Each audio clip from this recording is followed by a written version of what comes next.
Black Waitress paid hungry twins' bill from her salary. Next day, they arrived in a Lamborghini with a millionaire single father. Hi, my beautiful family.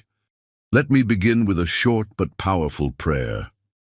Dear God, please heal me fully and cover my YouTube family with your love, light, and protection. Give peace to every heart watching this and bless their homes with joy. Amen. This is your Mr. Peter speaking from the heart. I'm still in New York receiving treatment, but I feel your love with me every moment. You are not just subscribers. You are my soul family, my biggest strength, my reason to keep going. If you're new here, welcome home. Please tell me who you are and where you're from in the comments. I genuinely want to know you, because here, we're not just watching stories. We are living a journey together. Now I need to speak from a heavy place in my heart. Can I borrow just 30 seconds of your soul? For the first time, this channel faced back-to-back technical mistakes. Day 1, background noise slipped in. Day 2, 2 minutes of silence. And now, YouTube is pushing us down. Maybe you felt that in life too, when you're already hurting and things just keep going wrong. But listen, my family, these moments don't define us, they refine us. God never leaves those he loves, and he surely won't leave us. So please motivate me in the comments, tell me your stories, and if you're facing your own storm, I'm praying for you right now. Also, if you see my stories on other channels, please report them. They're stealing my voice, my videos, and pretending to be me. This channel right here is the only real home of our stories. Before we begin, just one gentle request. Your one like and comment can protect this channel. Please don't skip the story and don't leave halfway. We are building something rare here, and your support means the world. Now James is here to keep you company while I heal. Let's enjoy today's story, crafted with all the love in my heart, for you. Sometimes the smallest acts of kindness carry the heaviest consequences, and Teresa Moughlin was about to discover that paying for a stranger's meal could change the entire course of her carefully ordered life. The afternoon sun filtered through the grimy windows of Magnolia's diner, casting long golden shadows across the worn checkerboard linoleum that had seen better decades. Teresa wiped down the same section of counter for the 4th time in 10 minutes. Her dark eyes scanning the nearly empty restaurant with the practiced vigilance of someone who had learned that survival meant paying attention to details others might miss. At 34, she moved through the world with a quiet grace that spoke of strength, tested and proven. Her uniform, a simple blue dress with a white apron that had been washed so many times the fabric felt like silk, was immaculate despite the chaos of the lunch rush that had finally died down. She wore her hair pulled back in a neat bun, revealing the elegant curve of her neck and the small gold cross that had belonged to her grandmother, the only jewelry she allowed herself. The bell above the door chimed with its familiar, slightly off-key song, and Teresa looked up to see 2 small figures shuffle through the entrance. Twin girls, maybe 6 years old, with tangled blonde hair that caught the afternoon light and clothes that spoke of adventure rather than neglect. They clutched each other's hands like lifelines, their wide blue eyes taking in the diner with the careful assessment that only children who had learned to be cautious possessed. "Can we sit anywhere?"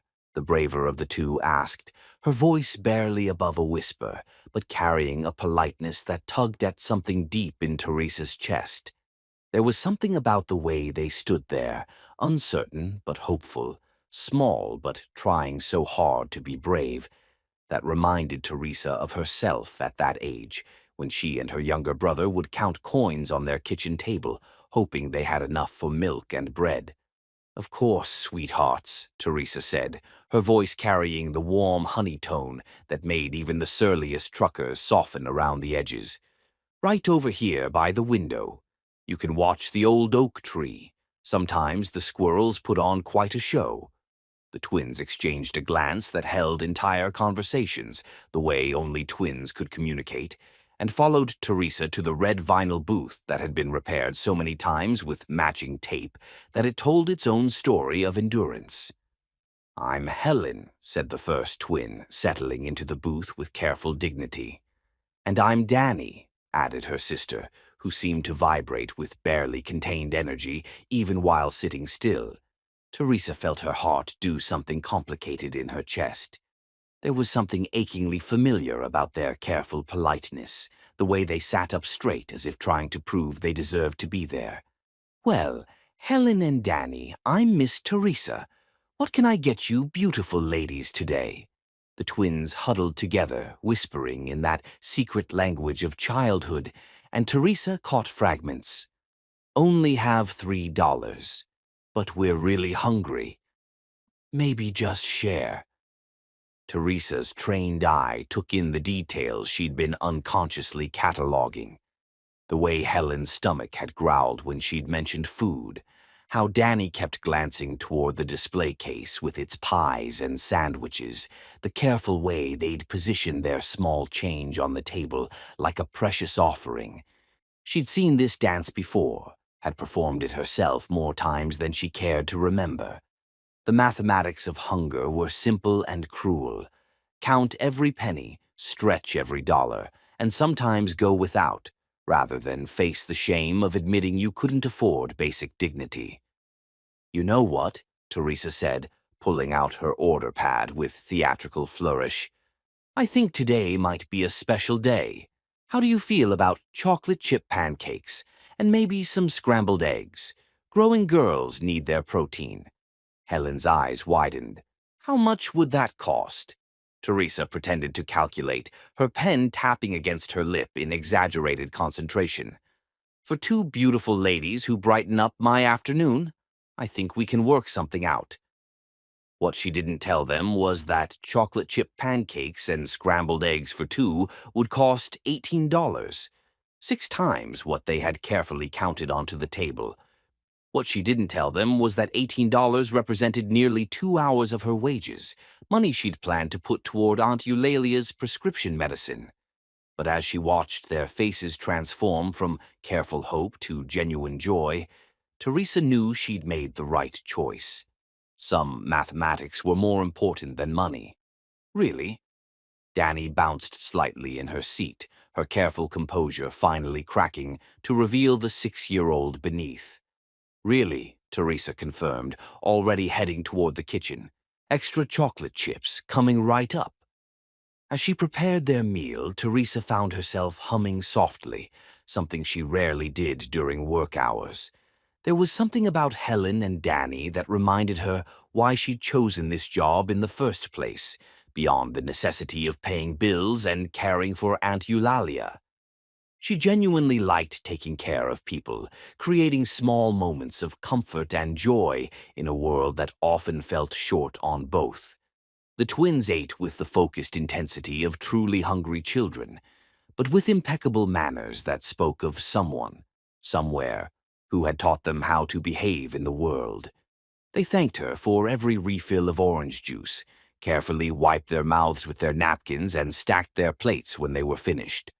"That was the best breakfast we've ever had," Helen declared with the solemnity of a child making an important announcement. "Even better than hotel pancakes," Danny added, which seemed to be the highest praise in her vocabulary. Teresa felt that complicated thing her heart had been doing intensify. "I'm so glad you enjoyed it. You're welcome back any time." As they prepared to leave, the twins approached the counter with their $3 held out like an offering. "This is all we have," Helen said quietly, "but we wanted to give you something." Teresa knelt down so she was at their eye level, her hands gently closing over their small ones. "You know what? You girls gave me something much more valuable than money today. You gave me the chance to make 2 new friends. That's worth more than all the dollars in the world." From his corner booth, Lysander Fairfax, a distinguished gentleman in his 70s who came in every Tuesday for coffee and pie, watched the entire interaction with growing interest. He'd been observing Teresa for months, impressed by her genuine kindness to every customer. But this went beyond mere professionalism. This was character, the kind that couldn't be taught or faked. As the twins headed toward the door, chattering excitedly about chocolate chips and Miss Teresa's kindness, Helen turned back. "Our daddy's going to want to meet you," she called out with the absolute certainty that only children possessed. "I'd like that," Teresa replied, though she had no idea how prophetic those words would prove to be. The door chimed again as they left, and Teresa returned to wiping down the counter, her mind still on two little girls who had somehow managed to fill a space in her heart she hadn't even realized was empty. Outside, the afternoon was growing late, and soon she'd need to head home to check on Aunt Eulalia, help with her evening medications, and prepare tomorrow's meals. The routine that had become both comfort and cage would continue. But something had shifted in the universe today. Some invisible thread had been pulled, and Teresa Moughlin had no idea that paying for a simple meal had just set in motion a love story that would transform not just her own life, but the lives of everyone she'd touched with her kindness. Sometimes the most extraordinary changes begin with the most ordinary choices, and sometimes kindness is the first note in a symphony of love. Chapter 2. When Worlds Collide. The morning sun had barely kissed the horizon when the sound of a purring engine, unlike anything Magnolia's diner had ever witnessed, announced that Teresa Moughlin's ordinary Tuesday was about to become anything but ordinary. Teresa arrived for her early shift as she always did, 30 minutes before opening, using the quiet time to prepare coffee, check inventory, and center herself for another day of serving others. The familiar routine soothed her, measuring coffee grounds with precision, arranging sugar packets in perfect rows, ensuring the salt and pepper shakers were filled and aligned, order from chaos, beauty from routine. She'd slept poorly, her dreams filled with two little girls with golden hair and careful manners, wondering if they'd eaten dinner last night, if someone was taking proper care of them. The maternal instinct that had no outlet in her own life had been stirred awake, and she found herself hoping they might return. At exactly 7 o'clock, she flipped the sign from closed to open and unlocked the door, expecting the usual morning rush of construction workers and early commuters. Instead, the morning brought an unusual quiet, as if the world was holding its breath. That's when she heard it. The low, throaty rumble of an engine that spoke of power and precision and money. Lots of money. Through the window, Teresa watched a sleek silver Lamborghini glide into the parking lot like a metallic predator. The car looked impossibly out of place among the pickup trucks and aging sedans that usually occupied the diner's lot. It was the kind of vehicle she'd only seen in magazines or movies, the kind that cost more than she'd make in several years. The engine fell silent, and for a moment, nothing happened. Then the driver's door opened with the whisper-quiet precision of German engineering, and a man emerged who seemed to carry his own atmosphere with him.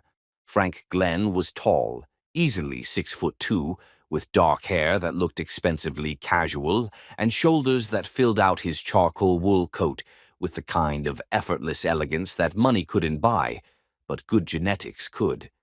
But it was his face that made Teresa's breath catch. Aristocratic features softened by genuine worry, green eyes that held depths of sorrow, and a mouth that looked like it had forgotten how to smile. He moved with the controlled urgency of someone accustomed to solving problems through sheer force of will. But there was something vulnerable in the way he surveyed the diner, something that spoke of desperation barely held in check. Teresa smoothed her apron and checked her reflection in the coffee pot, suddenly conscious of her simple appearance in a way she hadn't been in years. Not vanity, she'd never been vain, but an awareness that this man existed in a different universe from hers, and she was about to discover why their orbits were colliding. The bell chimed as he entered, and Teresa felt the morning shift around them like the air before a storm. "Excuse me," he said, and his voice was everything she'd expected, cultured, educated, with the kind of confidence that came from never having to doubt that people would listen when you spoke. But underneath, she heard something else. Fear. I'm looking for my daughters, twin girls, blonde hair, about 6 years old. Someone said they might have been here yesterday. Teresa's heart did that complicated dance again, and suddenly everything made perfect sense. The careful manners, the way they'd mentioned their daddy, the unconscious expectation of kindness. These were children who were loved, who came from a world where people took care of them. Helen and Danny, she said softly, and watched his entire body sag with relief. You've seen them. It wasn't a question. Are they all right? They wandered off yesterday morning while I was on a conference call, and I've been searching everywhere. The police, private investigators. I've had half the city looking. His voice cracked slightly on the last words. Teresa moved from behind the counter, instinctively drawn to comfort this man, whose careful composure was clearly being held together by willpower alone. They're fine, she said quickly. They were here yesterday afternoon. They had lunch, they were polite and sweet, and they left safely. They seemed— She paused, choosing her words carefully. They seemed like children who are very much loved. Frank closed his eyes for a moment, and Teresa saw his hands tremble slightly before he clenched them into fists. Thank God, he whispered. When I realized they were gone, when I couldn't find them anywhere. You don't understand, I can't lose them. They're all I have left. The raw pain in his voice cut straight through Teresa's carefully maintained professional boundaries. Without thinking, she reached out and touched his arm gently. They're safe, she repeated. They were hungry, so I fed them, and they talked about you the whole time. They love you very much. Frank opened his eyes and really looked at her for the first time, and Teresa felt the world tilt slightly on its axis. Up close, his eyes weren't just green. They were the color of deep forest water, flecked with gold, and they held an intelligence and kindness that money definitely couldn't buy. You fed them, he said slowly, without knowing who they were, without knowing if anyone would pay. They were hungry, Teresa said simply, as if that explained everything. Because to her it did. Frank stared at her for a long moment, and she could see him processing not just her words, but something deeper. The fundamental difference between their worlds, where his first instinct was to analyze and strategize, while hers was simply to care. How much do I owe you? He asked, reaching for what was obviously an expensive wallet. Teresa shook her head. You don't owe me anything. I was happy to help. But surely the meal cost— It cost exactly what it was worth, Teresa interrupted gently. The chance to spend time with two beautiful little girls who brightened my whole day. Frank studied her face as if trying to solve a puzzle. You're serious? Completely. I don't understand. His voice held genuine confusion. Why would you— Most people would expect payment, would want something in return. Teresa smiled, and for the first time since Calypso's death 2 years ago, Frank felt something warm and forgotten stir in his chest. Most people have never been 6 years old and hungry, she said simply. The bell chimed again, and Helen and Danny burst through the door like small tornadoes of energy and relief. Daddy, they chorused, throwing themselves at Frank with the absolute trust of children who had never doubted they would be found. Frank knelt and pulled them into his arms, and Teresa watched his carefully constructed composure finally crumble as he held his daughters close. Don't ever scare me like that again, he whispered into their hair. I thought I'd lost you. We knew you'd find us, Helen said with perfect confidence, and we knew Miss Teresa would take care of us until you did. Danny pulled back slightly to look at her father's face. Daddy, this is Miss Teresa. She made us the best pancakes in the whole world, and she didn't want any money because she said we gave her something better. Frank looked up at Teresa over his daughters' heads, and she saw something shift in his expression, gratitude transforming into something deeper. more complicated. "Miss Teresa," he said formally, standing while keeping his hands on his daughter's shoulders. "I'm Frank Glenn, and I owe you more than I could possibly repay." "You don't owe me anything, Mr. Glenn," Teresa replied, but she couldn't stop herself from studying his face, the way laughter lines crinkled around his eyes when he smiled at his daughters, the protective curve of his body as he sheltered them. "Can we have breakfast here, Daddy?" Helen asked. "Please, Miss Teresa makes the best chocolate chip pancakes." "And she sings while she cooks," Danny added, as if this was the highest possible recommendation. Frank looked uncertain, glancing around the simple diner as if he'd never been in such a place before, which Teresa realized he probably hadn't. "If it's not too much trouble," he said carefully.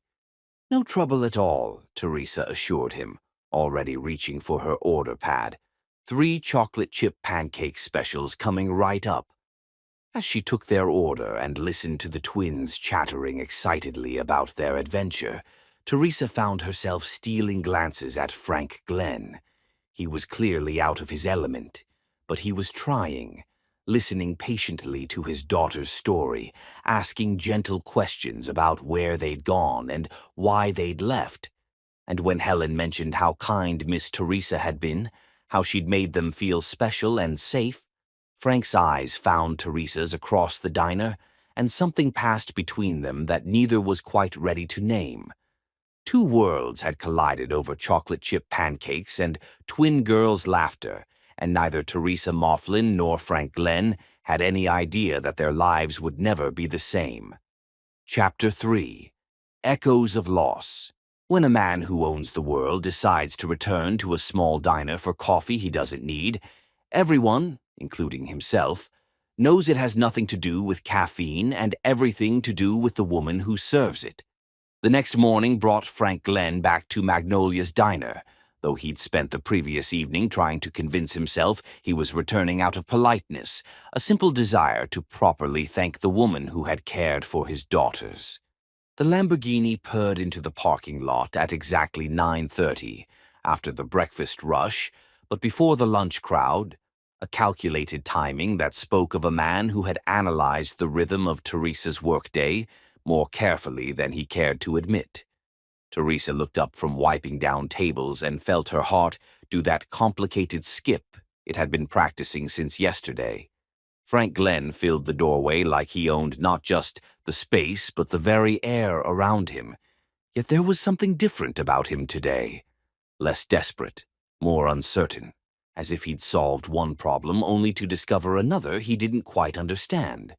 "Mr. Glenn," she said, straightening and smoothing her apron in a gesture that was becoming unconsciously habitual around him. "No daughters today." "They're in school," he replied, sliding into the same booth where they'd sat yesterday, his long frame looking both elegant and slightly awkward against the vinyl upholstery. I wanted to thank you properly, without an audience of 6-year-olds.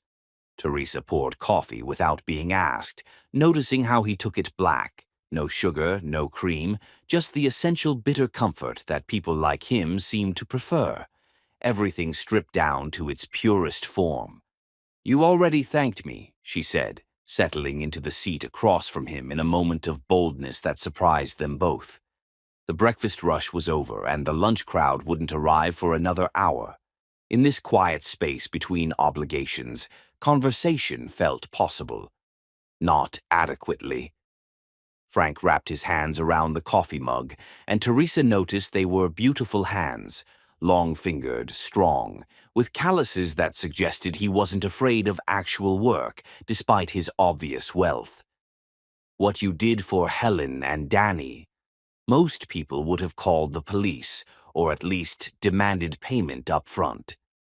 Most people haven't raised a younger brother on peanut butter sandwiches and hope," Teresa replied quietly, then immediately wished she could take the words back. She wasn't used to sharing personal information with customers, especially customers who lived in universes so different from her own. Frank's eyes sharpened with interest. "You have a brother?" "Had." The word came out rougher than she intended. Marcus died in Afghanistan 3 years ago. He was all the family I had left except for my Aunt Eulalia. Something shifted in Frank's expression, a recognition of grief that spoke of personal experience. I'm sorry. Losing family, it changes everything. The way he said it, with a weight that suggested intimate knowledge of loss, made Teresa study his face more carefully. Yesterday she'd seen worry and relief, but now she caught glimpses of something deeper, a sadness that lived in the spaces between words, in the careful way he held himself as if bracing against invisible blows. "You've lost someone too," she said. It wasn't a question. Frank's hands tightened around his coffee mug. For a moment, Teresa thought he wouldn't answer, that she'd overstepped the careful boundaries that separated their worlds. But then he looked up, and his green eyes held a vulnerability that made her breath catch. "My wife, Calypso." The name fell between them like a prayer. Car accident 2 years ago. She was coming home from her book club, and a drunk driver ran a red light. She died instantly. Teresa felt her heart clench, not just with sympathy but with understanding. Grief was a country with its own language, and she recognized a fellow citizen when she saw one. "Helen and Danny mentioned their mama in heaven," she said softly. "They talk about her like she's still part of their daily lives. Because she is." Frank's voice carried a mixture of love and pain that was almost too intimate to witness. Calypso was... She was everything light and joy and spontaneous in our house. She taught the girls to dance in the rain, to make up songs about their breakfast cereal, to believe in magic. After she died, I didn't know how to be the parent they needed. I still don't most days. Teresa watched him struggle with the admission, recognizing the particular guilt of the survivor, the weight of trying to be enough for people who had lost too much.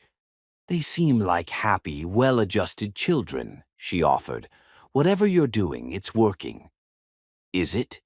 Frank's laugh held no humor. "They wandered off yesterday because I was on a conference call, because I prioritize business over my own daughters. They ended up here with a stranger because I wasn't paying attention to what they needed. They ended up here because they're smart, resourceful little girls who knew how to find help when they needed it," Teresa corrected firmly. "And they talked about you the entire time, how you read them stories, how you make funny voices for all the characters, how you never miss a goodnight kiss even when you're traveling. They adore you, Mr. Glenn." Frank stared at her as if she'd revealed some profound truth he'd been unable to see on his own. "You really listen to them." "Of course I listen to them. They're interesting people with important things to say." The simple statement seemed to hit Frank like a revelation.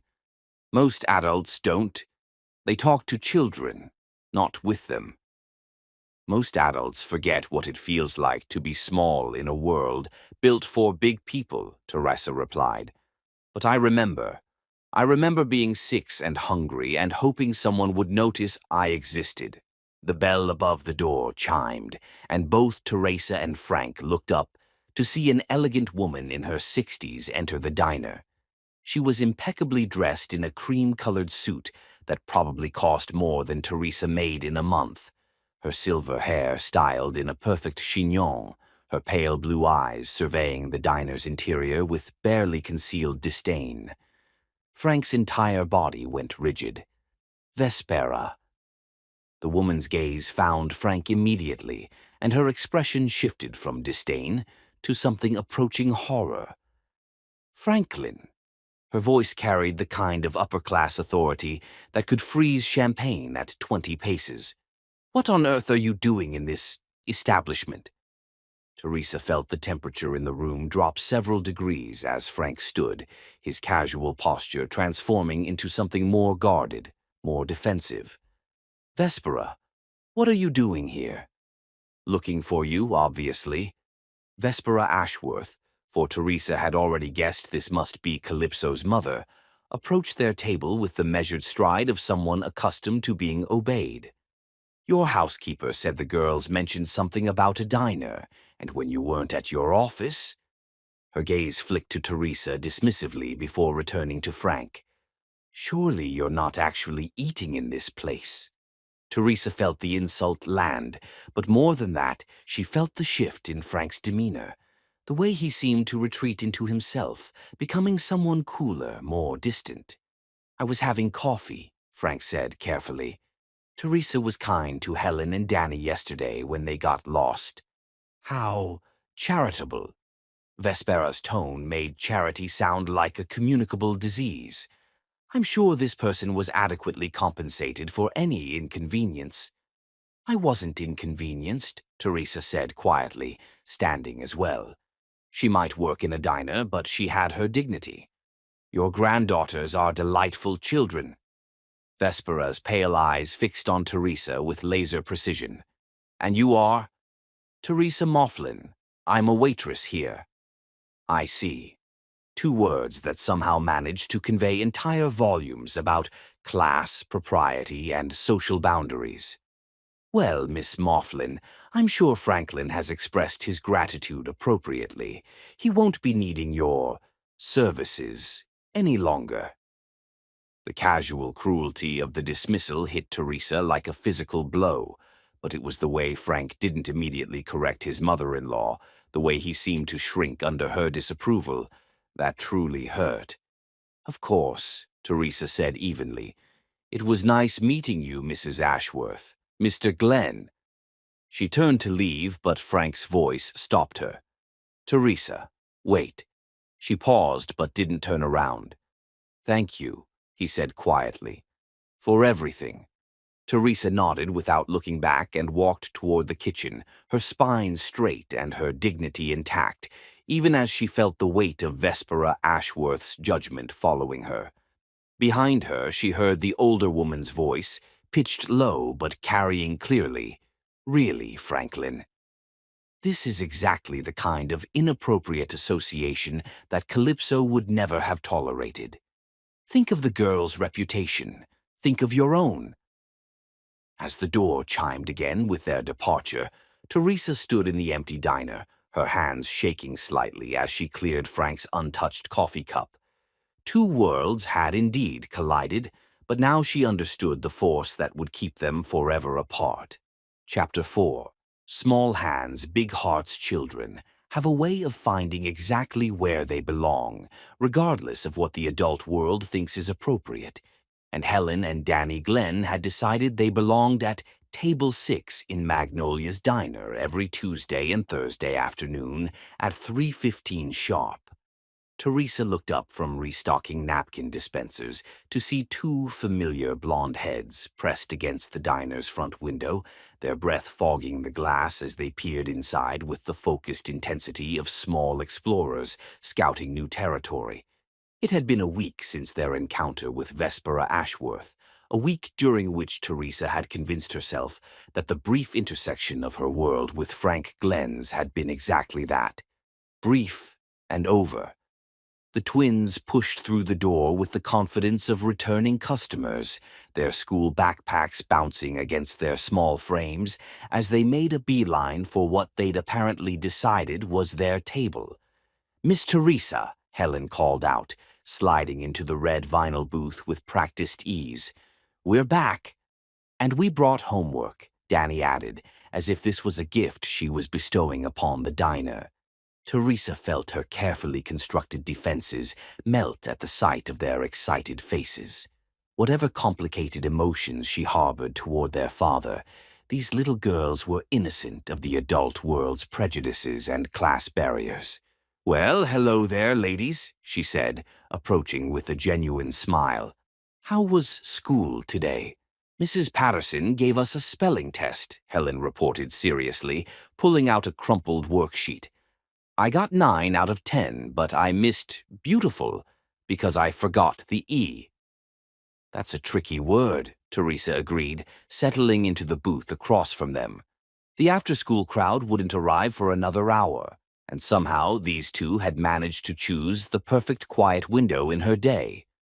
"What other homework do you have?" "Reading," Danny said, pulling out a thin picture book. "But I don't like to read. The words are too hard." Teresa felt her maternal instincts activate like muscle memory. "What if we read together? Sometimes words are easier when you're not doing it alone." For the next 45 minutes, Teresa found herself transformed into an impromptu tutor and companion. She helped Helen with her spelling, celebrating each correctly spelled word as if it were a small miracle. She sat patiently with Danny, sounding out difficult words and creating silly voices for the characters in her reader that made the little girl giggle and forget she didn't like reading. When Helen struggled with her math problems, Teresa showed her how to use napkins as counting aids. When Danny's hands got tangled in her own hair, Teresa gently braided it while listening to a detailed report about playground politics and the injustice of assigned seating in the cafeteria. "You're really good at this," Helen observed, watching Teresa demonstrate how to carry numbers in addition problems. "Good at what, sweetheart?" "Being a mama," Danny said matter-of-factly, leaning into Teresa's side as she worked on her reading. "You smell like vanilla and you know how to make hard things easier." Teresa's heart did that complicated dance again, this time accompanied by a sharp pang of longing for things she'd never allowed herself to dream about. At 34, she'd assumed her chance for motherhood had passed by with other sacrifices she'd made for survival and family duty. "Your daddy will be here soon to pick you up," she said, changing the subject before her emotions became too visible. "He's always late," Helen said without resentment, simply stating a fact. "He tries not to be, but work is very important. Daddy says he has to work extra hard because Mama isn't here to help anymore," Danny added, her young voice carrying a matter-of-fact sadness that broke Teresa's heart. Before Teresa could respond, the familiar purr of an expensive engine announced Frank's arrival. Through the window, she watched him emerge from the Lamborghini, checking his watch with the gesture of a man perpetually running behind schedule. He entered the diner with purpose, already reaching for his wallet and scanning the room for his daughters. When his eyes found them, heads bent together over homework, Teresa's hand gentle on Danny's shoulder as she helped sound out a particularly challenging word, something in his expression shifted. He stood frozen for a moment, watching a scene that clearly moved him in ways he hadn't expected. Teresa looked up and caught his gaze, and for just an instant she saw not the wealthy businessman or the grieving widower, but simply a father whose heart was being stirred by the sight of his children being loved. "Daddy!" The twins abandoned their homework and launched themselves at Frank with their usual enthusiasm. "Hello, girls," he said, kneeling to accept their hugs, but his eyes remained fixed on Teresa. "How was school? How was your afternoon?" "Miss Teresa helped us with homework," Helen reported, "and she showed me how to braid Danny's hair so it stays neat all day." "And she read with me and I didn't hate it," Danny added, as if this was a miraculous transformation. Frank stood slowly, his daughters still clinging to his hands, and approached Teresa with something that looked like wonder in his expression. "You didn't have to," he began. "I wanted to," Teresa interrupted gently. "They're wonderful company." "Miss Teresa makes everything fun," Helen declared, "even math problems. And she knows all the best voices for story characters," Danny added. Frank studied Teresa's face as if seeing her clearly for the first time. "You're very kind to them. They're easy to be kind to." The bell chimed again, and Thessaly Whitmore entered the diner with the kind of dramatic flair that came naturally to a woman who'd spent her teenage years dreaming of Broadway stages. She was Teresa's closest friend, a fellow survivor of small-town dreams and big-city realities, and she possessed the particular protective instincts that came with truly caring about someone.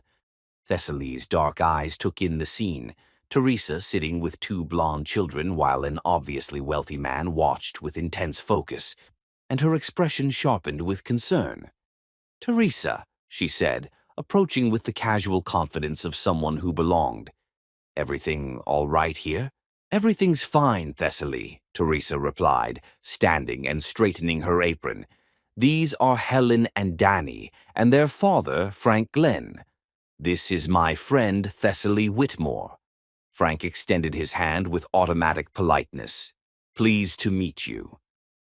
Thessaly shook his hand while studying his face with the analytical precision of a woman who'd learned to read people's intentions for her own survival.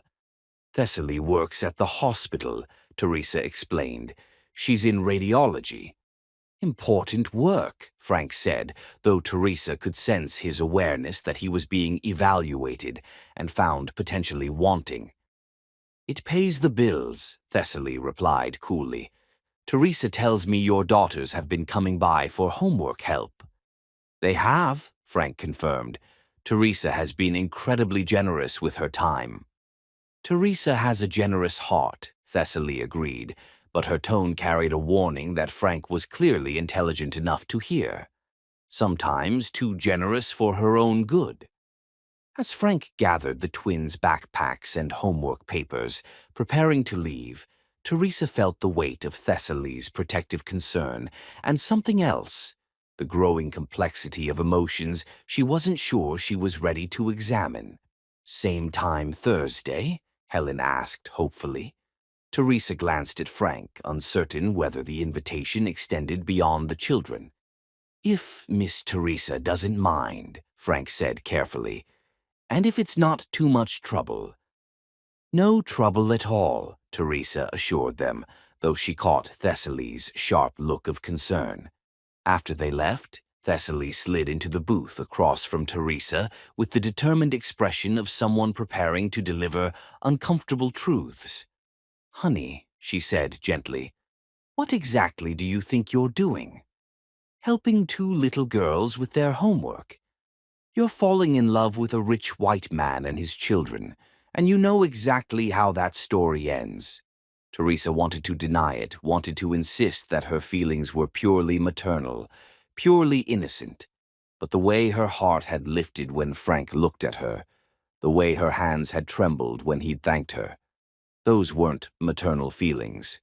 It's not like that, she said weakly. Isn't it? Thessaly's voice held infinite compassion and hard-earned wisdom.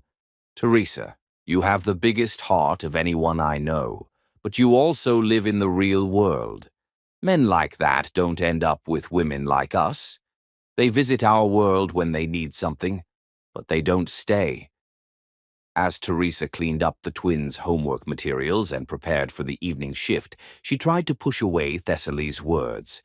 But late that night, lying in her narrow bed in the small apartment she shared with Aunt Eulalia, she found herself wondering if perhaps caring too much was indeed a luxury she couldn't afford. Still, when Thursday afternoon arrived, she found herself watching the door at 3:15, her heart doing that complicated dance of hope and fear that had become as familiar as breathing. Chapter 5. Dancing Around Truth. Sometimes the most dangerous invitations are the ones that sound like fairy tales. And when Frank Glenn asked Teresa Mifflin to attend his daughter's dance recital, he had no idea he was inviting her to step directly into the line of fire. The invitation came on a Thursday afternoon, delivered with the kind of casual nervousness that suggested Frank had been rehearsing the words, but still wasn't sure how they'd be received. Helen and Danny were bent over their homework as usual, pencils scratching across math problems while Teresa monitored their progress with the gentle attention of someone who discovered an unexpected talent for nurturing. "There's something I'd like to ask you," Frank said, sliding into the booth across from them. He'd been arriving earlier these past few weeks, sometimes ordering coffee, sometimes just sitting quietly while his daughters worked, always watching Teresa with an intensity that made her pulse quicken despite her better judgment. "What's that?" Teresa asked, looking up from helping Danny with a particularly stubborn subtraction problem. "The girls have their dance recital this Saturday at the Pemberton Academy. It's important to them, and they've been asking if you might come." Helen's head shot up immediately. "Please, Miss Teresa, we've been practicing for weeks, and we want you to see us dance." We're going to be butterflies, Danny added with the solemnity of someone sharing classified information, with real wings and everything. Teresa felt her heart do that complicated skip, while her mind began calculating all the reasons why this was a terrible idea. The Pemberton Academy was the kind of private school that existed in a different universe from hers, filled with people who belonged to Frank's world, people who would take one look at her and know exactly where she didn't belong. I don't know, she said carefully. I'm sure it's a family event, and I wouldn't want to intrude. You wouldn't be intruding, Frank said quickly. The girls consider you family, and so do I. The words hung in the air between them, carrying more weight than either was quite ready to acknowledge. Teresa felt Thessaly's warnings echo in her mind, but when she looked at Helen and Danny's hopeful faces, her practical reservations began to crumble. Please, Helen asked again. Daddy can pick you up in his car and we can all go together. The image of herself arriving at an elite private school in a Lamborghini made Teresa's stomach flutter with anxiety. But the twins' excitement was infectious, and Frank's quiet hope was even more persuasive. All right, she heard herself say. I'd love to see you dance. Saturday evening found Teresa standing in front of her modest bedroom mirror, second-guessing every clothing choice she'd made in the past decade. She'd chosen her one good dress, a simple navy blue sheath she'd bought for Marcus's funeral, and paired it with her grandmother's pearl earrings. The outfit was respectful and appropriate, but as she imagined walking into a room full of Frank's social peers, she wondered if appropriate would be enough. Aunt Eulalia shuffled into the room, her cane tapping against the worn wooden floor. You look beautiful, child, the elderly woman said, settling carefully onto the edge of the bed. That dress brings out your eyes. I'm not sure this is a good idea, Aunt Eulalia, Teresa confessed, smoothing the dress nervously. These aren't my people. I don't know how to talk to them or what they'll expect from me. You know how to be yourself, Aunt Eulalia replied with the calm wisdom of someone who'd lived through enough social upheaval to understand that class was temporary, but character was eternal. That's been enough for everyone else who's met you. It'll be enough for them, too. The Lamborghini's arrival was announced by its distinctive purr, and Teresa grabbed her small purse with hands that trembled only slightly. Frank emerged from the driver's seat looking devastating in a dark suit that had obviously been tailored specifically for his frame, but it was the twins who captured her attention completely. Helen and Danny practically bounced out of the back seat, their excitement barely contained by their carefully pressed school uniforms. They'd be changing into their butterfly costumes at the academy, but even in their everyday clothes, they radiated the kind of joy that made everything else seem manageable. Miss Teresa, Danny launched herself into Teresa's arms with her usual enthusiasm. You look so pretty. Like a princess, Helen agreed, taking Teresa's hand with the natural affection that had developed over weeks of shared homework sessions. Frank approached more slowly, his green eyes taking in Teresa's appearance with an appreciation that made her cheeks warm. You look lovely, he said simply, but something in his voice made the compliment feel like a caress. The drive to the Pemberton Academy passed in a blur of the twins' chatter about their choreography, their costumes, and their excitement about performing. Teresa found herself relaxing despite her nerves, caught up in their enthusiasm and Frank's quiet pride as he listened to their descriptions of weeks of preparation. The academy itself was everything Teresa had expected, and worse, a sprawling campus of Georgian brick buildings that spoke of tradition, privilege, and exclusivity. Cars that cost more than most people's homes lined the circular drive, and women in designer dresses walked carefully across manicured lawns on heels that probably cost more than Teresa's monthly rent. Stay close to me, Frank said quietly as they approached the auditorium, and Teresa wasn't sure if he was protecting her or himself. Inside, the auditorium buzzed with the kind of refined conversation that accompanied events where everyone knew everyone else's net worth and social standing. Teresa felt eyes follow their progress as Frank guided them to seats in the third row, close enough to see the stage clearly, but positioned where the twins would easily spot their supporters. "Frank Glenn," a woman's voice called out, and Teresa turned to see a perfectly coiffed blonde approaching with the predatory smile of someone who thrived on social reconnaissance. "I haven't seen you at one of these events in ages." "Hello, Cordelia," Frank replied with polite coolness. "Teresa, this is Cordelia Hampton. Cordelia, Teresa Mifflin." Cordelia's pale blue eyes swept over Teresa with the efficiency of a security scanner, cataloging and dismissing in one smooth motion. "How lovely," she said with the kind of smile that didn't reach her eyes. "Are you new to the Academy community?" "Teresa is a friend of the family," Frank said before Teresa could respond. "She's been helping Helen and Danny with their homework." "How charitable of her," Cordelia replied, and Teresa heard the same dismissive tone Vespera had used weeks earlier. "I'm sure your housekeeper appreciates the assistance." The casual assumption that Teresa was domestic help rather than a guest hit like a physical blow, but Frank's jaw tightened with anger. "Teresa is here as my guest," he said firmly. "She's become very important to my daughters." Cordelia's eyebrows rose with interest that looked distinctly predatory. "I see. Well, how nice that the girls have found companionship." As Cordelia moved away, Teresa felt the weight of curious stares and whispered conversations rippling through the auditorium. She was acutely aware of being the only black woman in a sea of pale faces, the only person whose dress came from a department store rather than a boutique, the only one who didn't belong to their exclusive club. The recital itself was magical.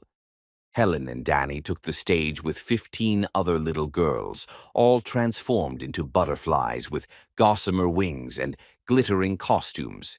They moved with the focused grace of children who'd practiced until the steps became second nature, their faces glowing with pride and joy as they spotted Teresa and Frank in the audience.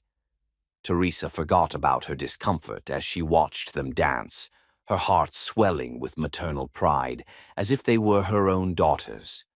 When they executed a particularly difficult sequence flawlessly, she found herself gripping Frank's hand without realizing it, sharing a moment of pure parental joy that transcended social boundaries. But as the recital ended and the audience began to mingle during the reception, reality reasserted itself with cruel efficiency.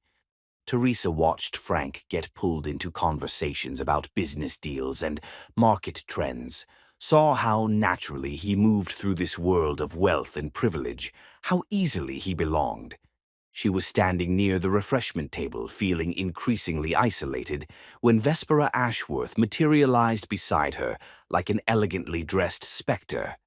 "Miss Mifflin," Vespera said, her voice carrying the kind of authority that could silence rooms. "I believe we need to have a conversation."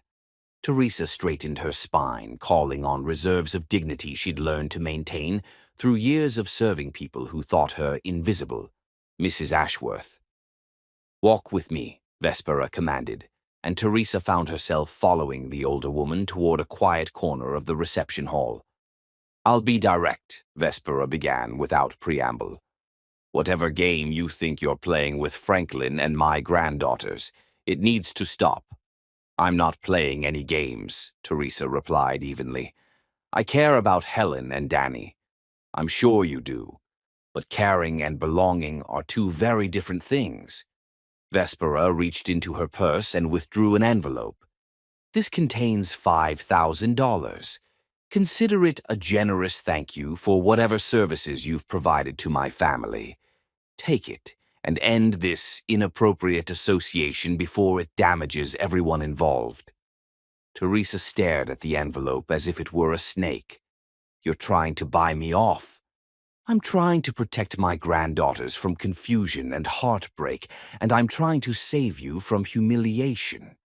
Vespera's voice carried what might have been genuine concern beneath its aristocratic coldness. "You seem like a decent woman, Miss Mifflin, but you don't understand the world Franklin inhabits.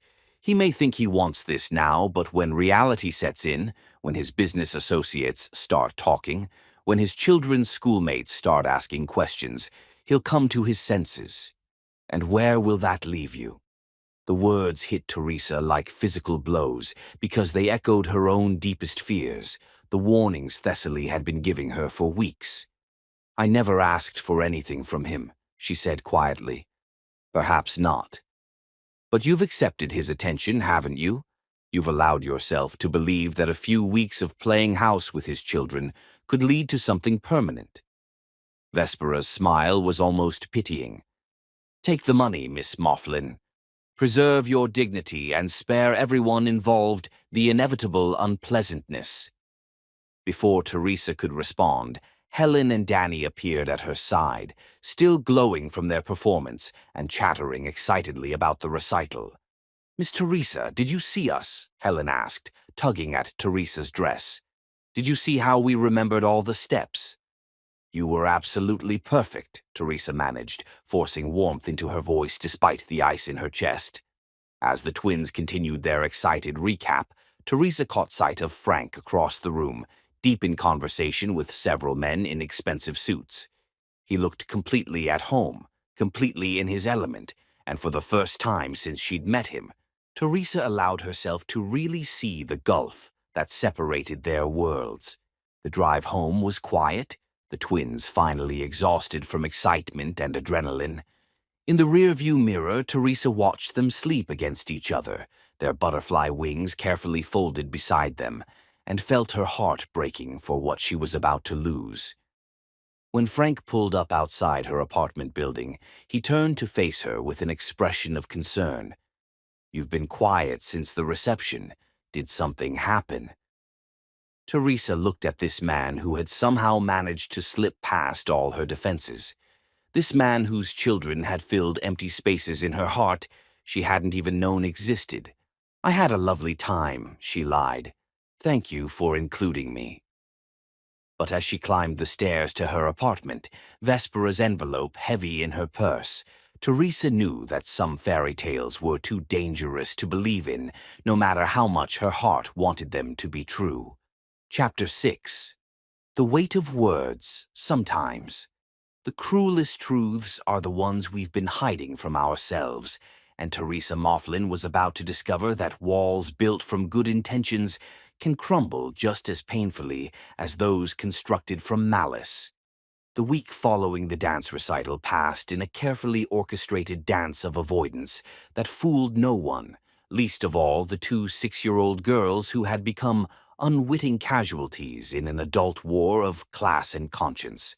Teresa threw herself into work with the desperate efficiency of someone trying to outrun her own thoughts, taking extra shifts, staying late to reorganize inventory that didn't need reorganizing, anything to avoid the empty hours when her mind might wander to green eyes and gentle hands and children who called her family. When Tuesday afternoon arrived, the time Helen and Danny usually claimed their table for homework, Teresa found herself watching the clock with the conflicted heart of someone who both dreaded and desperately hoped for their appearance. At 3:30, 15 minutes past their usual arrival time, the twins finally pushed through the diner's door. But something was different. Their usual exuberant energy was replaced by a careful uncertainty, as if they were entering a place where they were no longer sure of their welcome. "Miss Teresa?" Helen's voice carried a hesitancy that broke Teresa's heart into precisely measured pieces. "Hello, girls," Teresa replied, forcing brightness into her voice while her chest constricted with the weight of Vespera's envelope, still unopened in her purse at home. "How was school today?" "Okay," Danny mumbled, sliding into their usual booth with none of her characteristic bounce. "We brought homework, but if you're too busy—" "I'm never too busy for you too," Teresa assured them, settling across from them despite every instinct screaming that she should maintain distance, should protect them all from the inevitable heartbreak that Vespera had so coldly predicted. For the next hour, Teresa tried to recreate the easy warmth of their previous afternoons, but she could feel the twins' growing confusion as she kept glancing toward the door, as her responses came a beat too slow, as her smiles required visible effort. They were children, but they weren't blind, and the careful distance Teresa was trying to maintain felt like rejection to hearts that had already experienced too much loss. When Frank's Lamborghini pulled into the parking lot at 4:45, Teresa felt her carefully constructed composure begin to fracture. He entered the diner with his usual purposeful stride, but she could see the question in his green eyes, the concern that had been building as he'd sensed her withdrawal over the past week. "Hello, girls," he said, accepting their somewhat subdued hugs. "Ready to head home?" "Daddy," Helen said with the serious tone she used for important announcements, "is Miss Teresa mad at us?" Frank's eyes immediately found Teresa's, and she saw her own pain reflected in his expression. "Why would you think that, sweetheart?" "She seems sad," Danny explained with the brutal honesty of childhood. "And she doesn't laugh as much as she used to. Did we do something wrong?" "No, baby," Teresa said quickly, kneeling down to their eye level despite the voice in her head, warning her not to get closer, not to make this harder than it already was. "You didn't do anything wrong. You could never do anything wrong." "Then why don't you love us anymore?" Helen asked, and the question hit Teresa like a physical blow. "I do love you," Teresa whispered, the words torn from somewhere deep in her chest. "I love you both so much." "Then why does it feel like you're saying goodbye?" Danny's young voice carried a wisdom that spoke of too much experience with adults who left. Teresa looked up at Frank over his daughters' heads and saw her own breaking heart reflected in his expression. They were hurting these children they both loved, creating exactly the kind of confusion and pain that Vespera had warned against, and the knowledge was devastating. "Let me take the girls to the car," Frank said quietly. "We need to talk." As Frank settled Helen and Danny in the Lamborghini with promises of ice cream and movie night, Teresa prepared herself for a conversation she'd been dreading and anticipating in equal measure. The diner had emptied of its afternoon customers, leaving them alone among the familiar shadows and silence. Frank returned with the controlled intensity of a man who'd spent the week analyzing a problem and had finally decided to address it directly. "What happened at the recital?" he asked without preamble. "You've been different ever since Saturday night, and my daughters think you don't love them anymore."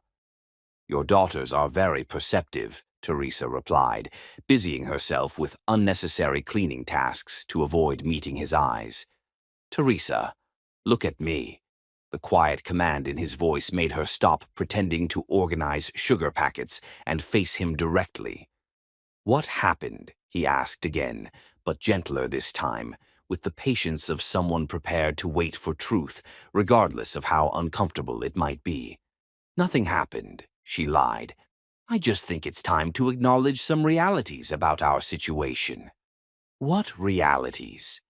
Teresa felt something crack inside her chest, some final restraint giving way under the pressure of a week's worth of suppressed pain and fear. "The reality that I'm a waitress from the wrong side of town, and you're a millionaire who drives a car worth more than I'll make in my lifetime," she said, her voice gaining strength as the words poured out. "The reality that your world and mine don't mix, no matter how much we might want them to." Frank's expression shifted from confusion to something approaching anger. "Since when do you care about money?" "Since I watched your friends at that recital look at me like I was an exotic animal in their zoo," Teresa shot back, her careful composure finally cracking completely. "Since I realized that every conversation stopped when we walked by, that every whisper was about what the help was doing at their fancy event. Those people don't matter. They're your people, Frank." The words exploded out of her with months of suppressed frustration and fear. "They're the world you live in, the world your daughters are growing up in. And I'm the woman who serves coffee to people like you because that's all I'm qualified to do." Frank stepped closer, his green eyes blazing with an intensity that made Teresa's breath catch, despite her anger. "Is that really what you think? That I see you as just a waitress? What else am I supposed to think?" Teresa demanded. "When you drive that ridiculous car to pick me up, when you take me to events where everyone knows I don't belong, when your mother-in-law—" She stopped abruptly, realizing she'd said too much. "What about Vespera?" Frank's voice had gone dangerously quiet. Teresa turned away, but Frank caught her arm gently, forcing her to face him. "What did she say to you?" "It doesn't matter what she said. What matters is that she was right." Teresa pulled free from his grasp, wrapping her arms around herself as if she could hold her breaking heart together through sheer force of will. "This was always going to end, Frank. We were just too caught up in the fairy tale to see it." "What fairy tale?" Frank's voice cracked with frustration. "Teresa, I'm not playing games here. What I feel for you, what my daughters feel for you, that's real. That's not some fantasy." "Isn't it?" Teresa laughed, but there was no humor in the sound. "The rich widower and the poor waitress? The motherless children who need a maternal figure. It's the oldest story in the book, and it never ends well for people like me." Frank stared at her as if she'd spoken in a foreign language. "People like you." "People who forget their place," Teresa said quietly. "People who start believing they deserve more than they were born to have." The silence that followed was deafening, filled with all the words neither of them knew how to say. Finally, Frank spoke, his voice barely above a whisper. "I never knew you thought so little of me." The pain in his voice made Teresa's chest constrict. "It's not about what I think of you, isn't it?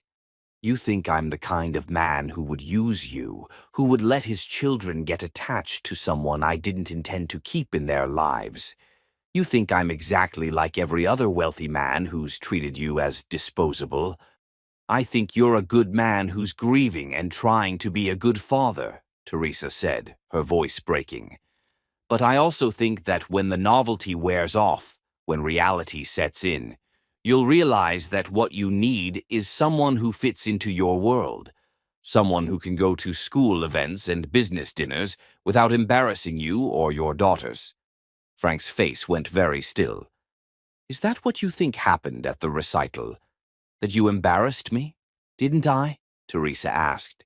"Tell me honestly, Frank." "When Cordelia Hampton looked at me like I was something she'd scraped off her shoe, when the other parents whispered about why the help was sitting in the family section, didn't part of you wish you'd never invited me?" The hesitation before his answer lasted only a heartbeat, but it was enough. Teresa saw the flicker of uncertainty cross his expression, the moment when he remembered the discomfort of being stared at, the awkwardness of not knowing how to explain her presence to his social circle. "I see," she said quietly. "Teresa, that's not— I was trying to protect you from their judgment, not hide from it myself." "The distinction doesn't matter," Teresa replied, her voice steady now with the calm that came after the storm. "The result is the same. Your daughters deserve better than confusion and uncertainty. They deserve a father who isn't torn between two worlds." "And what about what I deserve?" Frank asked, his composure finally cracking. "What about what you deserve?" "We deserve the truth," Teresa said, walking toward the kitchen, toward the safety of familiar routines and manageable expectations. "And the truth is that some distances are too great to bridge, no matter how much we might want to." As the door chimed behind Frank's departure, Teresa stood in the empty diner, surrounded by the echoes of words that couldn't be taken back, and the wreckage of a dream that had been too beautiful to survive contact with reality. Outside, she could hear the Lamborghini's engine start, could imagine Frank's daughters asking why Miss Teresa hadn't come with them, why the adults in their lives kept making promises they couldn't keep. The weight of love, Teresa realized, was sometimes too heavy for ordinary hearts to bear, especially when those hearts belonged to people from worlds that were never meant to collide. Chapter 7. Broken wings. The absence of love leaves a particular kind of silence, and in the 3 weeks that followed her confrontation with Frank Glenn, Teresa Mifflin discovered that even the familiar sounds of Magnolia's diner couldn't quite drown out the echo of children's laughter that would never fill her afternoons again. She threw herself into work with the desperate efficiency of someone trying to outrun grief, taking every available shift, volunteering for the early morning prep work that began before dawn, staying late to scrub floors that were already clean. Her co-workers began to worry, seeing the hollow spaces beneath her eyes, the way she moved through familiar routines like a woman sleepwalking through her own life. "You're going to work yourself into the ground," Thessaly observed on a Thursday evening, sliding into the booth where Teresa sat, counting the day's receipts with mechanical precision. "When's the last time you went home before midnight?" "I'm fine," Teresa replied automatically, her pen scratching across order forms with unnecessary force. "No, you're not." Thessaly reached across the table and stilled Teresa's restless hands. "Talk to me. What happened with the rich man and his daughters?" Teresa's carefully constructed composure wavered for just a moment before reasserting itself. "Nothing happened. We came to our senses, that's all." "Whose senses? Yours or his? Does it matter?" Teresa pulled her hands free and returned to her paperwork. "It was never going to work anyway. I should have listened to you from the beginning." Thessaly studied her friend's face with the practiced eye of someone who'd learned to read pain in its many forms. "You fell in love with him." It wasn't a question, and Teresa didn't bother denying it. "I fell in love with the idea of him, with the fantasy of being someone important to someone who mattered. And now I remember who I actually am." Teresa's voice carried a bitter acceptance that broke Thessaly's heart.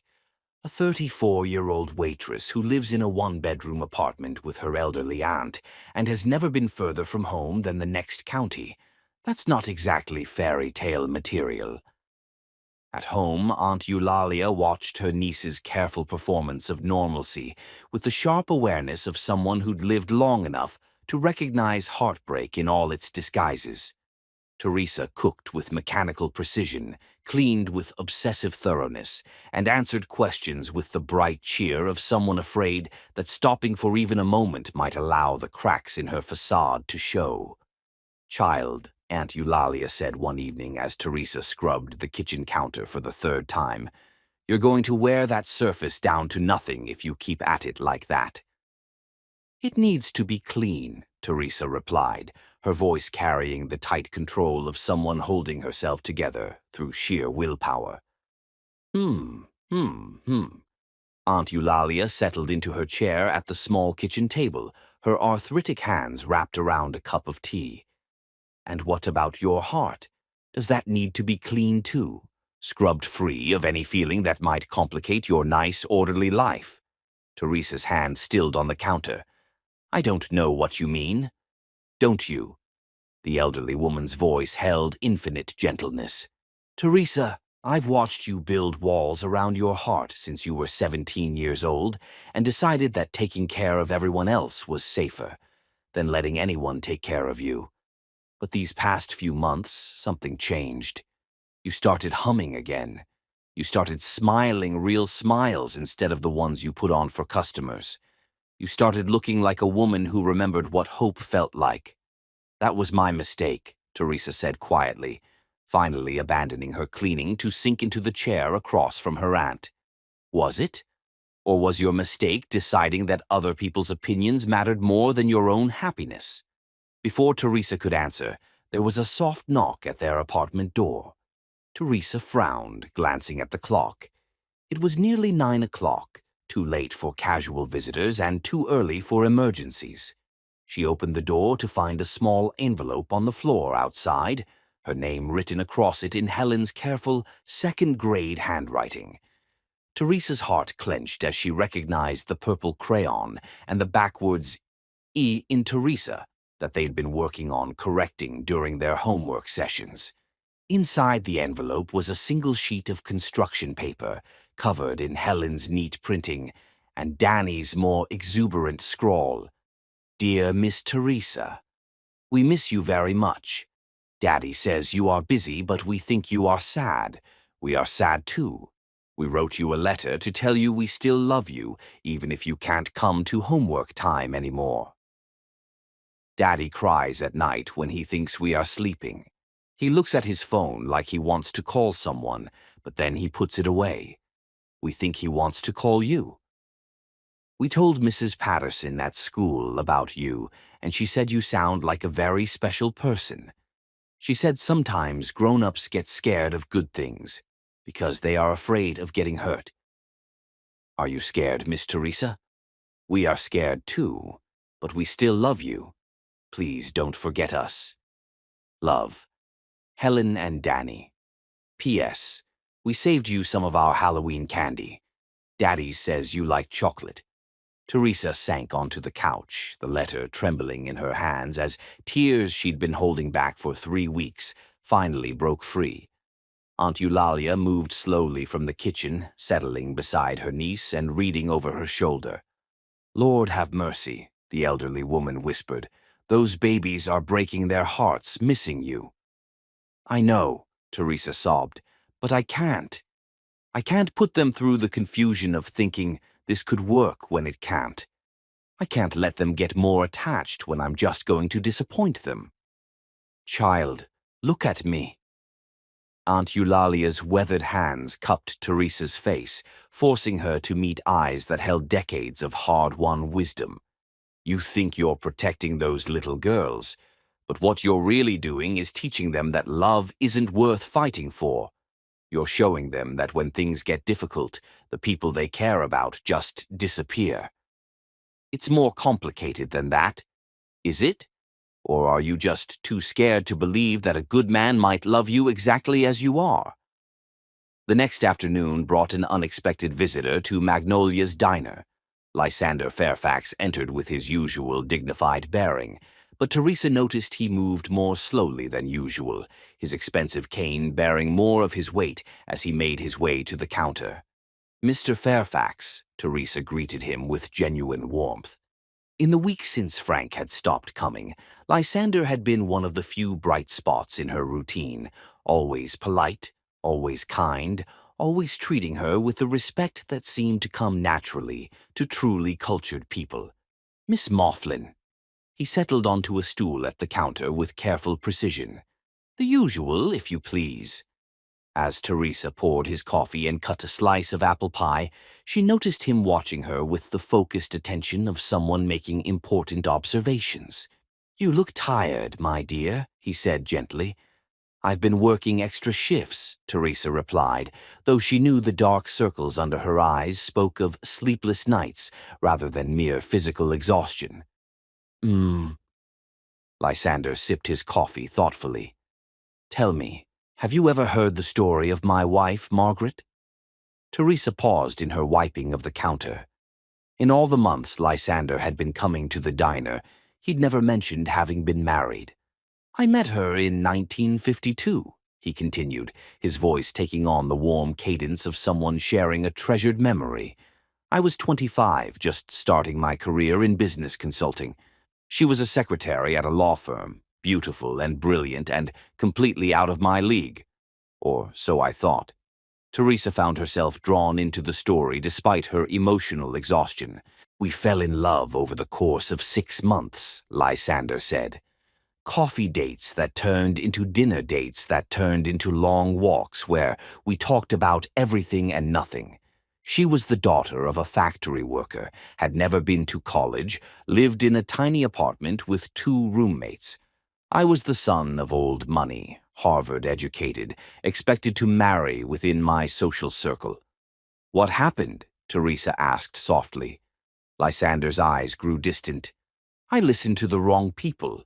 My mother, my friends, my business associates, they all made it very clear that Margaret wasn't suitable, not cultured enough, not connected enough, not the kind of woman who could help my career or fit into my world. Teresa's heart began to pound with recognition. So I broke her heart, Lysander continued quietly. I told her exactly what you probably told Frank Glenn 3 weeks ago, that we came from different worlds, that it could never work, that we needed to be realistic about our differences. Mr. Fairfax, I married Vivian Ashworth 6 months later, he said, and Teresa's breath caught at the familiar surname. Vespera's sister, a perfectly suitable match, approved by everyone who mattered. We had 37 years of polite, comfortable, empty marriage. The silence that followed was deafening. Margaret never married, Lysander said finally. I heard through mutual friends that she'd said she'd had her chance at real love and wasn't interested in settling for less. She died 10 years ago, alone, and I've spent every day since wondering what our life together might have been if I'd had the courage to fight for what we had instead of protecting myself from other people's opinions. Teresa felt tears threatening again. Why are you telling me this? Because Frank Glenn has been my business protege for 5 years, Lysander said gently. I've watched him build a successful company, navigate the challenges of widowhood and single parenthood, handle every crisis with intelligence and grace. But I've never seen him as happy as he was during those weeks when he was falling in love with you. That's over now, is it? Or are you just repeating my mistakes because they feel safer than risking everything for love? As Lysander left the diner, pressing a gentle kiss to Teresa's cheek and whispering, Don't let pride cost you a lifetime of happiness, my dear. Teresa stood, surrounded by the familiar sights and sounds of her carefully ordered world.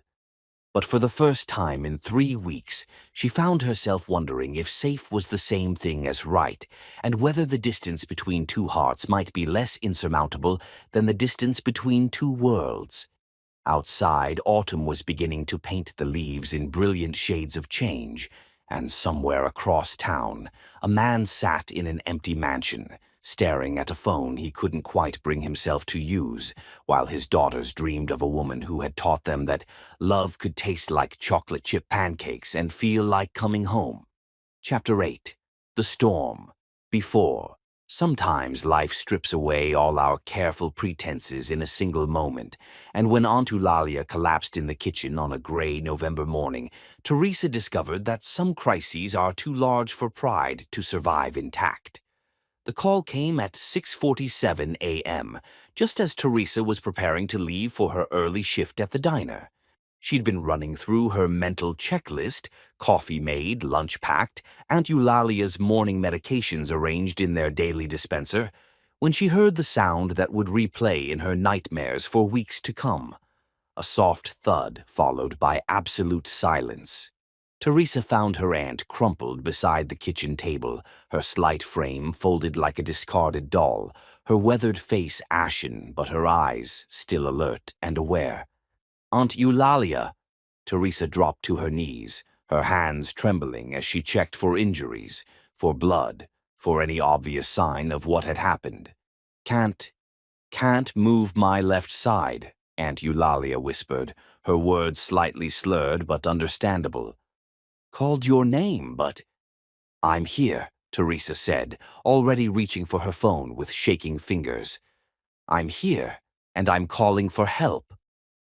The next several hours passed in a blur of sirens and emergency room chaos, of forms to fill out and medical history to recite, of sitting in uncomfortable plastic chairs while doctors spoke in the careful measured tones that meant serious, but not necessarily hopeless. Stroke. The word hung in the air like a physical presence, reshaping everything Teresa thought she knew about the future. Not massive, the young doctor explained with professional compassion, but significant enough to require immediate intervention and weeks of rehabilitation. Significant enough to change everything. She's stable, Dr. Martinez assured Teresa as they stood outside the ICU, where Aunt Eulalia lay connected to monitors that beeped with mechanical reassurance. We've started her on medication to prevent further clotting, and her speech is already showing improvement. With proper therapy, many stroke patients her age recover quite well.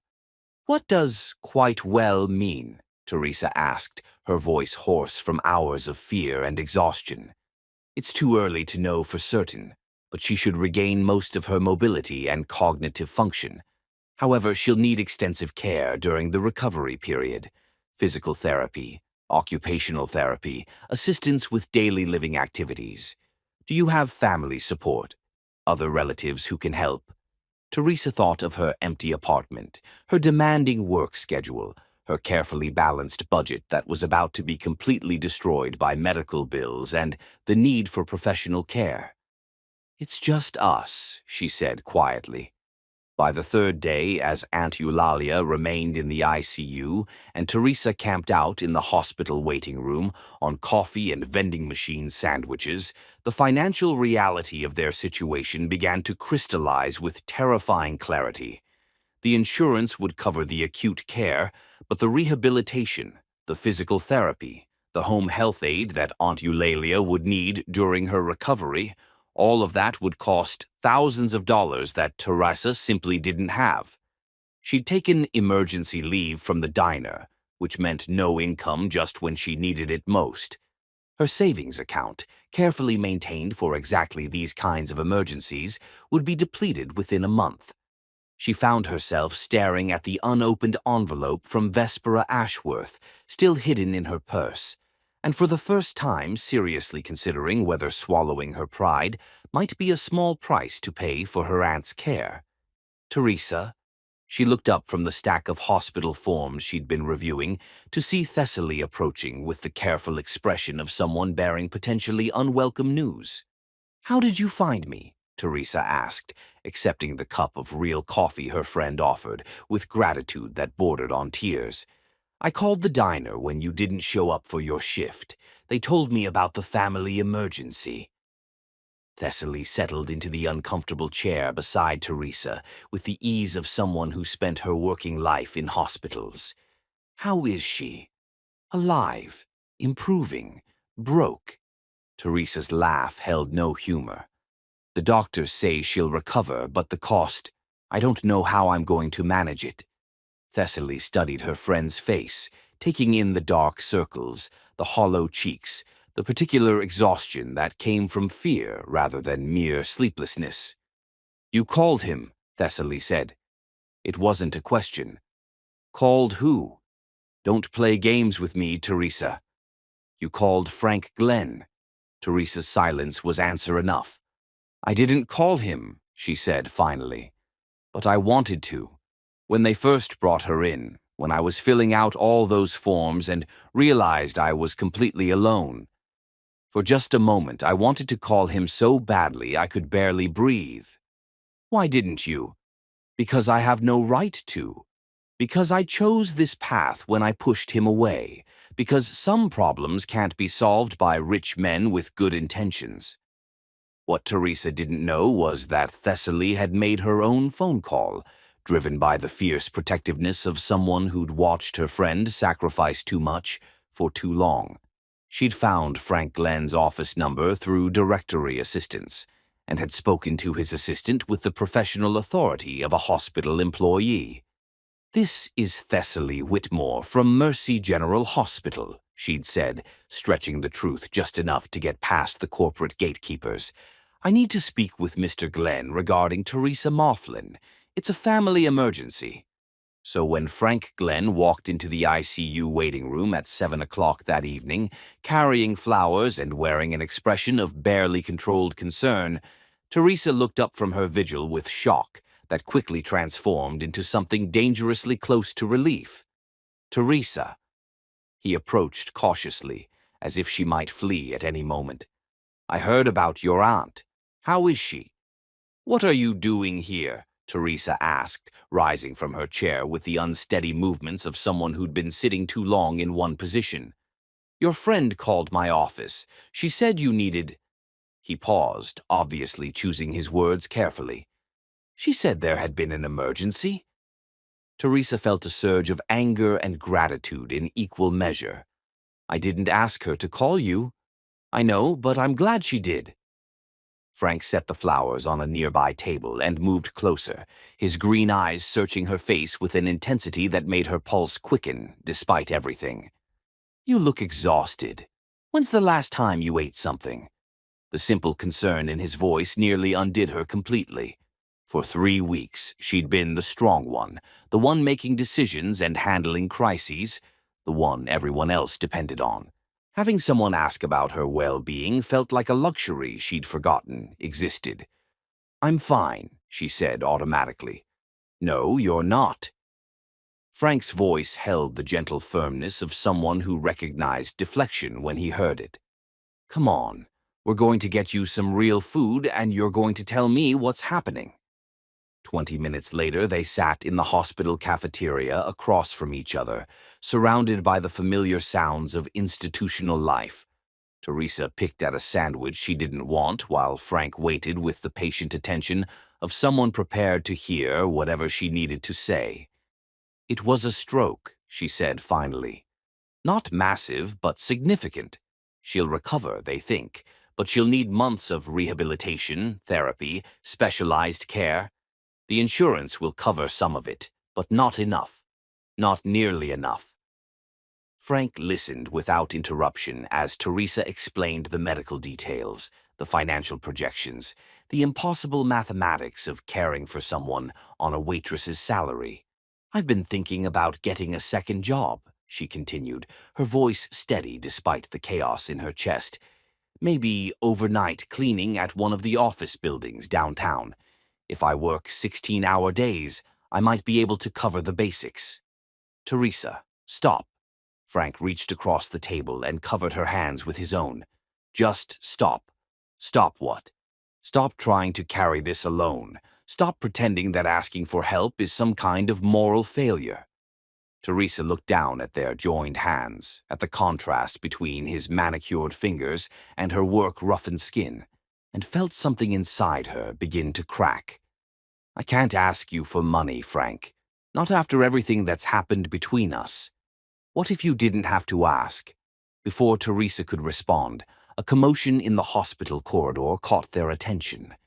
Through the cafeteria's glass doors, they could see Helen and Danny Glenn practically bouncing with excitement as they followed a hospital volunteer toward the elevators.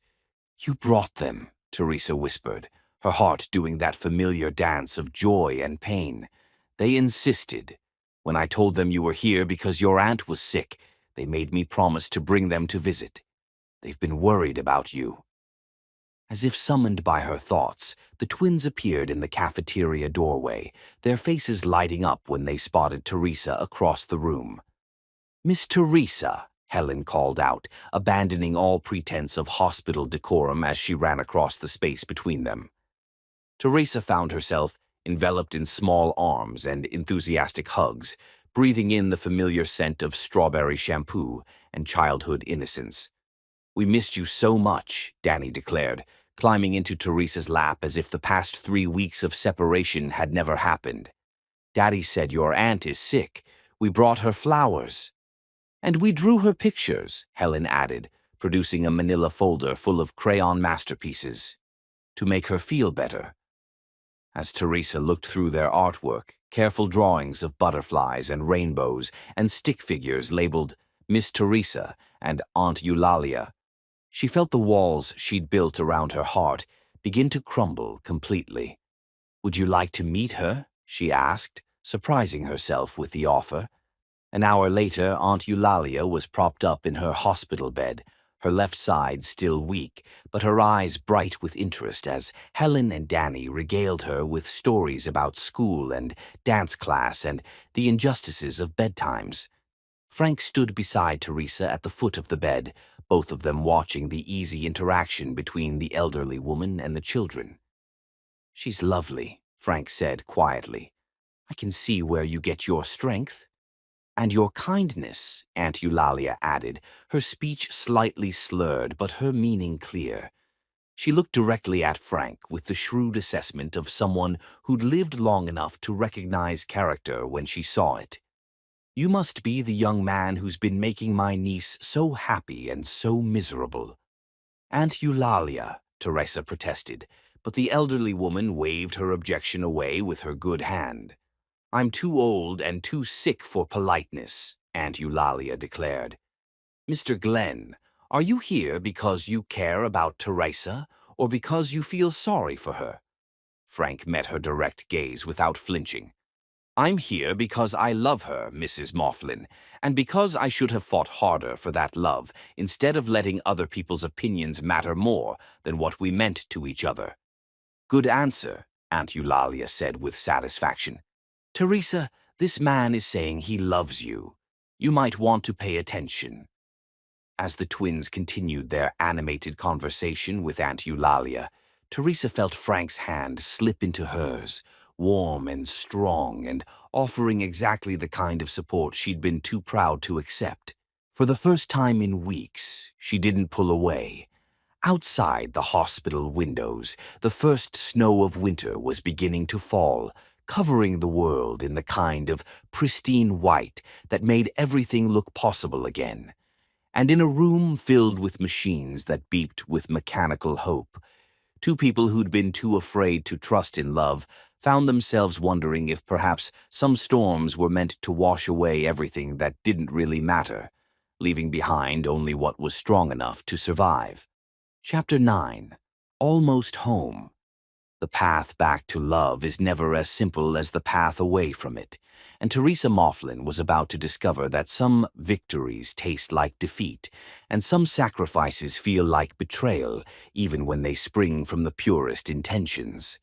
3 weeks after Aunt Eulalia's stroke, the older woman had progressed enough to be discharged to a rehabilitation facility that specialized in helping stroke patients regain their independence. It was a beautiful place, all natural light and encouraging motivational posters, and it was costing exactly what Teresa had feared it would cost, which was more than she could possibly afford on her own. What she discovered when she went to handle the financial arrangements was that the bill had already been paid in full. Not just the rehabilitation costs, but the hospital expenses, the specialist consultations, the physical therapy equipment that would be needed when Aunt Eulalia eventually came home. All of it handled with the quiet efficiency of someone who wrote large checks as easily as most people signed their names. "I can't accept this," Teresa told Frank when she confronted him in the parking lot outside the facility, waving the receipt that showed a 5-figure payment made in her aunt's name. Frank leaned against his Lamborghini, his hands shoved deep in the pockets of his wool coat, his green eyes steady on her face. "It's not charity, Teresa. It's family taking care of family." "We're not family," she protested, even as the words felt wrong in her mouth. "Aren't we?" Frank asked quietly. "Because Helen and Danny seem to think we are. They've been asking when you're coming home with us, when we can all have dinner together, when Aunt Eulalia is going to feel well enough to visit our house." Teresa felt her heart do that familiar, complicated dance. "Frank, we can't just pick up where we left off. The reasons I ended things haven't changed. Your world, my world, they're still different places." "Then maybe it's time to build a new world," Frank said, pushing away from the car and moving closer to her. "One where the only thing that matters is what we mean to each other." Before Teresa could respond, her phone buzzed with a text from the rehabilitation center. Aunt Eulalia was asking for her, something about important visitors and news that couldn't wait. With Frank following, Teresa made her way back inside, her mind still spinning from their conversation and the weight of his generosity. They found Aunt Eulalia in the facility's common room, sitting in her wheelchair with better posture than she'd maintained in weeks, her eyes bright with excitement and something that looked remarkably like mischief. "Teresa, dear, come meet my new friend," Aunt Eulalia called out, gesturing toward an elegant, elderly gentleman sitting beside her. "This is Lysander Fairfax. He's been telling me the most interesting stories." Teresa felt her breath catch as she recognized the man who'd shared his cautionary tale about lost love just weeks earlier. Lysander rose from his chair with old-fashioned courtesy. his distinguished bearing unchanged despite the institutional setting. "Miss Mifflin," he said warmly, extending his hand, "how lovely to see you again. Your aunt has been excellent company." "Mr. Fairfax," Teresa managed, acutely aware of Frank's presence beside her and the way his expression had sharpened with interest. "I didn't know you knew Aunt Eulalia." "We've become acquainted over the past few days," Lysander explained. "I visit here regularly. Volunteer work, you understand. When I heard the name Mifflin, I hoped it might be connected to the remarkable young woman I'd met at Magnolia's diner." Aunt Eulalia's eyes sparkled with the particular satisfaction of someone who'd been gathering intelligence. "Mr. Fairfax has been telling me about his business partnerships, Teresa. Apparently, he's been working with a certain young man for the past 5 years, helping him build a sustainable energy company." Teresa turned to look at Frank, who had the grace to appear slightly embarrassed. "You never mentioned that Lysander was your business mentor." "You never asked," Frank replied. "And after what happened at the diner when he told you his story, I thought it might complicate things if you knew we were connected." "Everything's connected, my dear," Lysander said gently. "That's something I've learned in my 83 years. The people we meet, the choices we make, the chances we take, they're all part of a larger pattern that we rarely see until we step back far enough to appreciate the whole design." Over the next hour, as they sat in the rehabilitation center's comfortable visiting area, the connections between their lives became increasingly clear. Lysander had indeed been Frank's mentor, the older man who'd guided him through the complexities of building a business while raising grieving daughters. He'd watched Frank struggle with loneliness and the challenges of single parenthood, had seen him begin to emerge from his grief only to retreat again after Calypso's death. "I've never seen him as happy as he was during those weeks when he was falling in love with you, my dear," Lysander told Teresa, his words echoing the conversation they'd had at the diner weeks earlier. "It was like watching someone remember how to breathe properly." "And I've never seen you smile the way you did when you talked about those little girls," Aunt Eulalia added, reaching out to pat Teresa's hand with her recovering left arm. "You lit up like Christmas morning every time you mentioned them." Teresa felt the walls around her heart trembling under the combined weight of their gentle insistence and Frank's steady presence. "It's not that simple." "It could be," Frank interrupted, his voice carrying a urgency that made everyone in the room pay attention. "Teresa, I've spent the past month thinking about everything you said, about the differences between our worlds and the obstacles we'd face. You were right about some of it. My friends, my social circle, the expectations that come with money and status. They are obstacles." Teresa's heart began to sink, but Frank wasn't finished. "So I've been making some changes," he continued. "I've moved out of the mansion. Helen, Danny, and I are living in a house about 10 minutes from your apartment. A regular house in a regular neighborhood where the girls can ride their bikes to school and make friends with children whose parents work normal jobs." Teresa stared at him in shock. "You sold your house?" "I sold everything that didn't matter so I could keep everything that did," Frank said simply.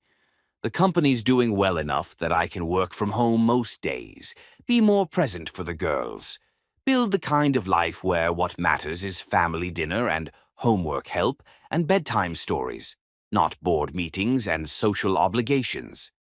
But your career, your reputation, will survive just fine," Frank assured her. "Turns out people respect authenticity more than they respect pretension. My clients care about results, not about whether I live in a mansion or a 3-bedroom colonial." Aunt Eulalia clapped her hands together with delight. "Now that sounds like a man with his priorities straight." But even as Teresa felt hope blooming in her chest, the rehabilitation center's peaceful atmosphere was shattered by the sharp click of expensive heels on polished floors. Vespera Ashworth appeared in the doorway like an elegant storm front, her pale eyes surveying the scene with the kind of cold calculation that could freeze champagne at 20 paces. "Franklin," she said, her voice carrying Arctic authority, "I need to speak with you, privately." Frank's entire body went rigid, but he didn't move from his position beside Teresa. "Whatever you have to say, Vespera, you can say it here." "Very well." Vespera's gaze flicked dismissively over Teresa, Aunt Eulalia, and Lysander before returning to Frank with laser intensity. "I've filed a petition with the family court requesting reconsideration of the custody arrangements for Helen and Danny." The words hit the room like a physical blow. Teresa felt Frank's hand find hers, his grip tight enough to be painful. "On what grounds?" Frank asked, his voice dangerously quiet. "On the grounds that you're making increasingly erratic decisions that compromise my granddaughter's stability and well-being," Vespera replied with the calm precision of someone who'd been planning this attack for weeks. "Selling their family home, removing them from their established social environment, and most importantly, exposing them to inappropriate influences."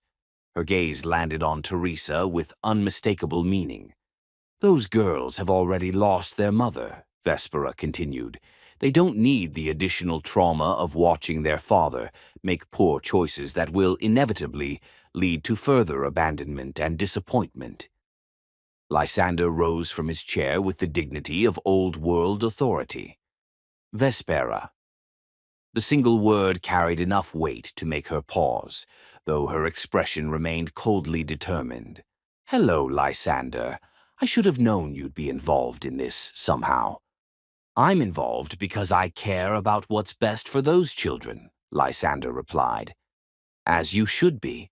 But what's best for Helen and Danny is a father who's happy and a chance to experience the kind of love their mother would have wanted for them. Their mother would have wanted them raised with proper values and appropriate associations," Vespera shot back, "not subjected to this fantasy of cross-cultural romance that will inevitably end in disappointment." Teresa felt something break inside her chest. She looked at Frank, saw the anguish in his green eyes, the way his jaw was clenched with the effort of controlling his anger. She thought of Helen and Danny, innocent victims in an adult war they hadn't chosen, and felt the weight of responsibility settle on her shoulders, like lead. "She's right," Teresa said quietly, pulling her hand free from Frank's grasp. Everyone in the room turned to stare at her. "Teresa." "No," Frank said urgently. "Don't let her do this. Don't let her win." "This isn't about winning or losing," Teresa replied, her voice steady despite the fact that her heart was breaking into precisely measured pieces. "This is about what's best for Helen and Danny. They've already lost their mother. They can't lose their father too, and they can't spend their childhood being fought over in court battles." She stood up, smoothing her simple dress with the dignity of someone who'd made peace with sacrifice. "You were right from the beginning, Mrs. Ashworth," Teresa said, addressing Vespera directly. "Frank and I come from different worlds. The girls deserve stability, not the uncertainty of watching their father navigate between two incompatible realities." "Teresa, please," Frank said, rising as well, his face pale with desperation. "Don't do this. We can fight her. We can—" "What? Put those little girls through a custody battle? Force them to choose between their grandmother and their father? Make them testify about our relationship in court?" Teresa shook her head. "I won't be responsible for that kind of trauma." She turned to Aunt Eulalia, who was watching the scene with tears in her eyes. "I'll be back to visit tomorrow," Teresa said, leaning down to kiss her aunt's forehead. "Rest well." As she walked toward the door, Frank called after her. "This isn't over, Teresa.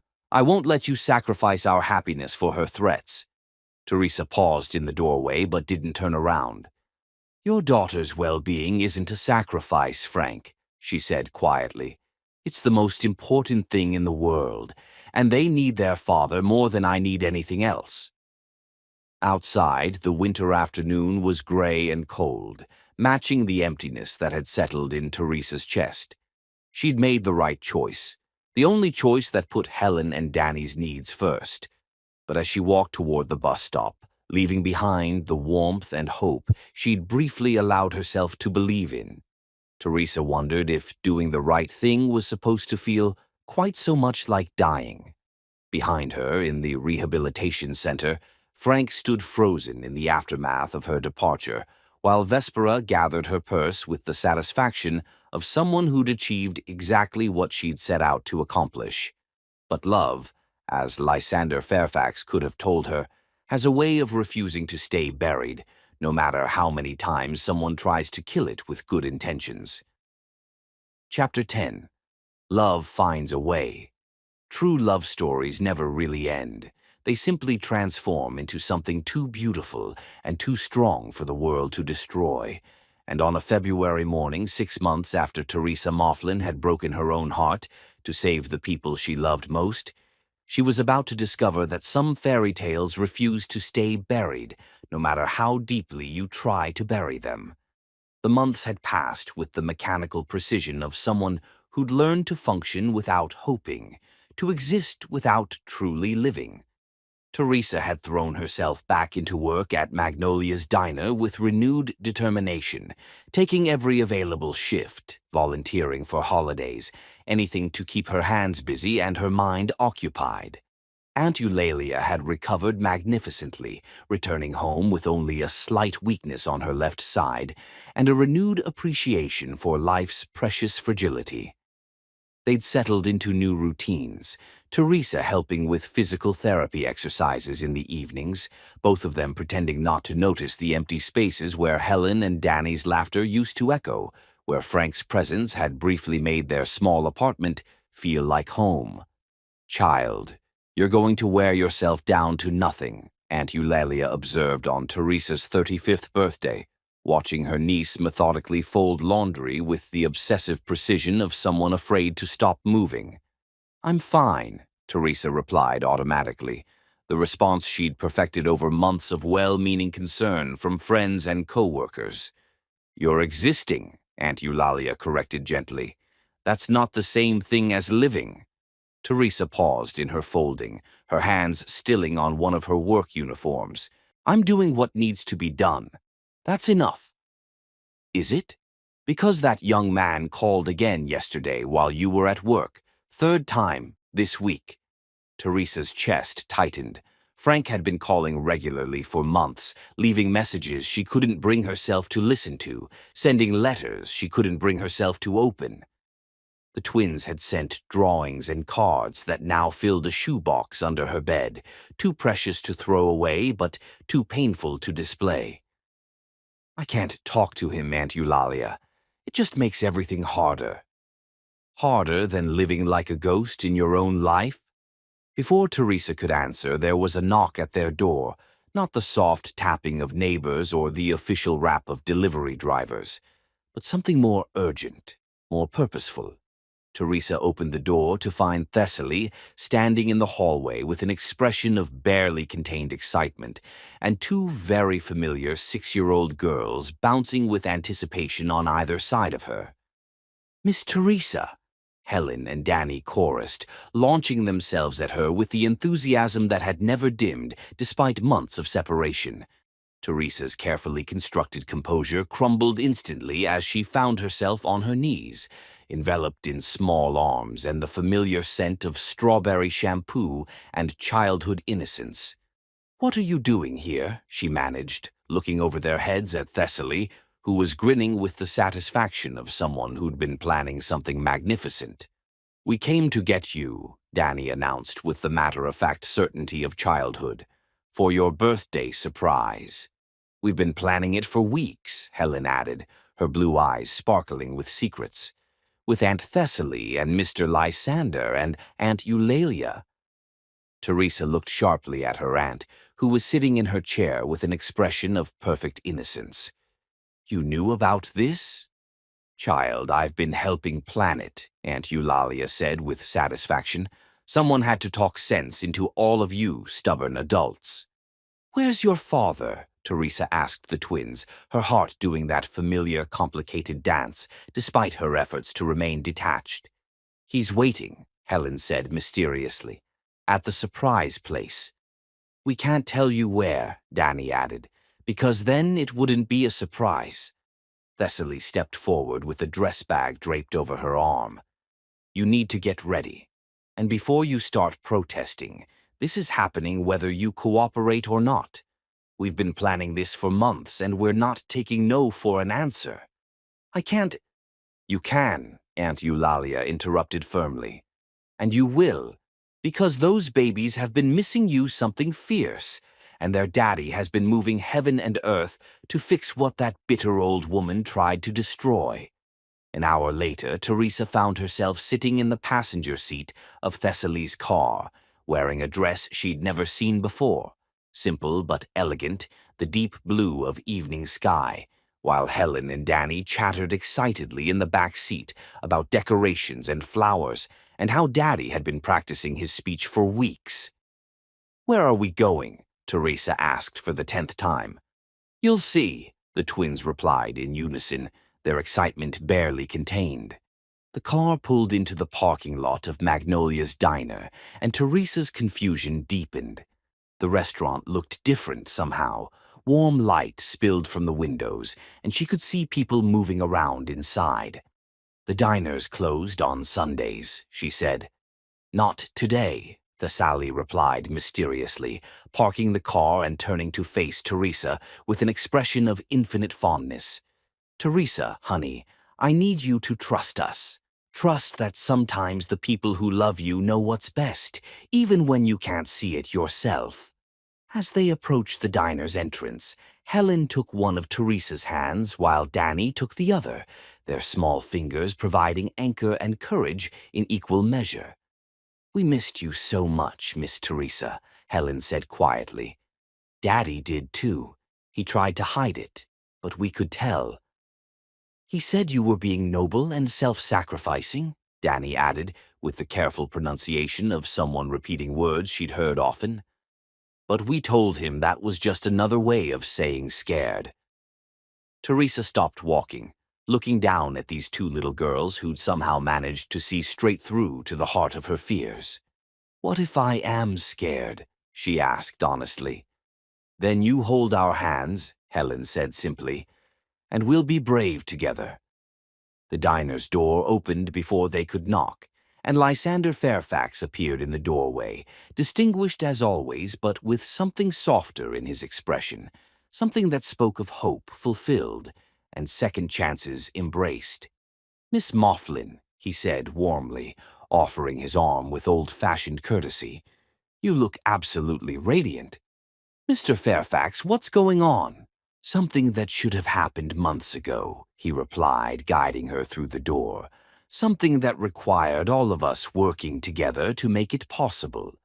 Inside, Magnolia's diner had been transformed into something magical. Soft lights had been strung from the ceiling, creating intimate pools of warmth throughout the familiar space. The tables had been moved aside, and simple but beautiful flowers, not expensive hothouse blooms, but wildflowers and daisies and baby's breath, filled every available surface with natural beauty. And there, standing near the counter where they'd first met, was Frank Glenn.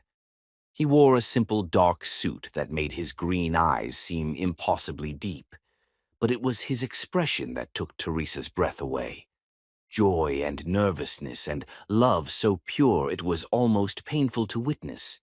He looked at her as if she were the answer to every prayer he'd never dared to speak aloud. "Hello, Teresa," he said softly, and his voice carried months of longing and hope and carefully planned words that suddenly didn't seem adequate to the moment. Around the diner, Teresa became aware of other familiar faces. The regular customers who'd become friends over years of morning coffee and afternoon pie. Co-workers from the diner who'd watched her work with dedication and kindness. Neighbors from her apartment building who'd seen her care for Aunt Eulalia with tireless devotion. And in the booth where Helen and Danny used to do their homework, Aunt Eulalia sat with tears of joy streaming down her weathered cheeks. "I don't understand," Teresa whispered. Frank moved closer, close enough that she could see the way his hands trembled slightly with nervous energy. "6 months ago, you made a choice to protect my daughters from what you thought would be a messy custody battle. You sacrificed your own happiness because you believed it was best for them." His voice grew stronger as he spoke. "What you didn't know was that the moment you walked away, I realized I'd been fighting the wrong battle." "Frank, let me finish," he said gently. "I spent the next month working with Lysander and the best family law attorney in the state, not to fight Vespera's custody petition, but to expose the truth about her motivations. It turns out that threatening to tear children away from their father because he dares to fall in love isn't something family courts look favorably on." Lysander stepped forward with a document in his hand. "The petition was dismissed with prejudice, my dear. Mrs. Ashworth has been ordered to attend family counseling if she wishes to maintain her relationship with her granddaughters, and she's been prohibited from interfering in Franklin's personal life." Teresa felt her knees go weak. "She can't take the girls?" "She never could," Frank said, moving even closer. "The threat was empty from the beginning, a bitter woman's attempt to control people through fear. But it worked, didn't it? It convinced you that loving us was dangerous." "I thought I was protecting them," Teresa said, tears beginning to flow freely down her cheeks. "You were," Helen said, appearing at Teresa's side with her characteristic solemnity. "But now we don't need protecting anymore. Now we just need you to come home. We have a new house," Danny added, bouncing with excitement. "It has a garden where we can plant flowers, and a kitchen big enough for all of us to cook together, and a room that Daddy says can be whatever you want it to be." Frank reached into his jacket pocket and withdrew something small and simple. Not a ring box, but something even more precious. "This belonged to Calypso," he said, opening his hand to reveal a simple gold band that gleamed with the patina of years and love.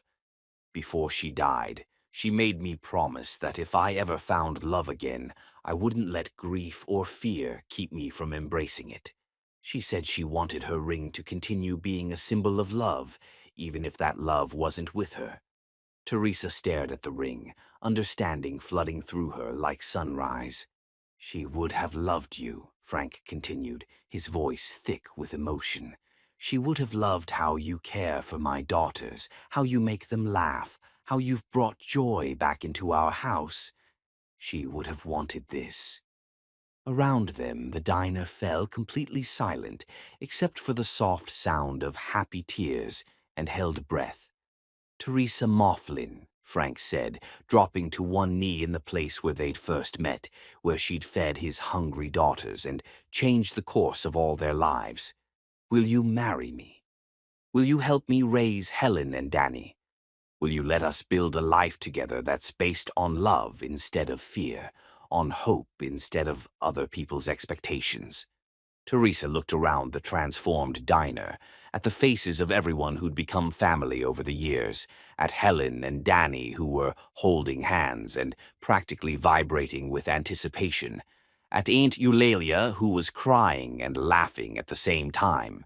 Then she looked back at Frank, this man who'd sold his mansion and fought legal battles, and planned this perfect moment in the place where their love had begun. "Yes," she whispered, then louder with all the joy her heart could hold. "Yes, yes, 1,000 times yes." The diner erupted in cheers and applause as Frank slipped Calypso's ring onto Teresa's finger, as Helen and Danny launched themselves into what was now a three-person hug, as Aunt Eulalia dabbed at her eyes and declared it the most beautiful thing she'd ever seen. Later, as the impromptu celebration continued around them, Frank pulled Teresa aside to the quiet corner booth where their story had really begun. "I have one more surprise," he said, producing an envelope from his jacket.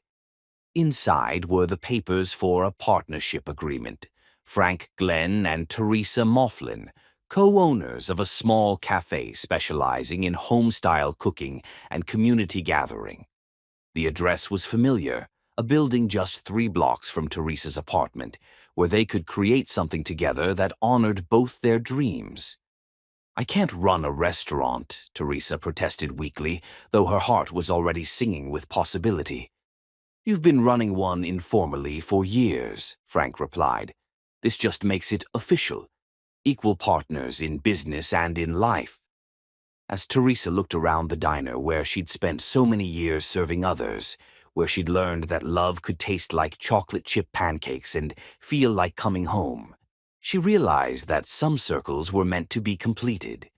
3 months later, on a perfect May morning when the wildflowers were blooming and the air smelled of new beginnings, Teresa Mifflin became Teresa Glenn in a ceremony held right there in Magnolia's diner, surrounded by everyone who had loved them, into this moment of perfect happiness. Helen and Danny served as flower girls, scattering rose petals with the same enthusiasm they brought to everything else. Aunt Eulalia gave Teresa away with tears of joy and a blessing that carried 3 generations of love. Lysander served as Frank's best man, finally witnessing a love story with the happy ending his own had never found. And when the minister pronounced them husband and wife, when Frank kissed his bride in the place where they'd first discovered that love could bridge any distance, the entire diner erupted in celebration that spilled out onto the street and into the hearts of everyone who believed that some love stories are worth fighting for. Later that evening, as they tucked Helen and Danny into bed in their new house, their family home, Teresa sat in the kitchen that was finally large enough for all of them, watching Frank make tea with the careful attention he brought to everything he loved.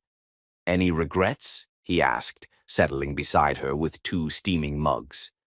Teresa thought of the journey that had brought them here, the loneliness and fear, the obstacles and misunderstandings, the courage it had taken for all of them to believe that love was stronger than the forces trying to tear them apart. "None," she said, meaning it completely. Not a single one. Outside their kitchen window, the garden Helen and Danny had helped plant was beginning to bloom, proof that with enough love and patience and care, even the smallest seeds could grow into something beautiful enough to last forever. And in Magnolia's diner, now permanently closed but never forgotten, the ghosts of chocolate chip pancakes and children's laughter lingered in the morning light, reminding anyone who cared to listen that sometimes the most extraordinary love stories begin with the simplest acts of kindness, and that true love always, always finds a way home.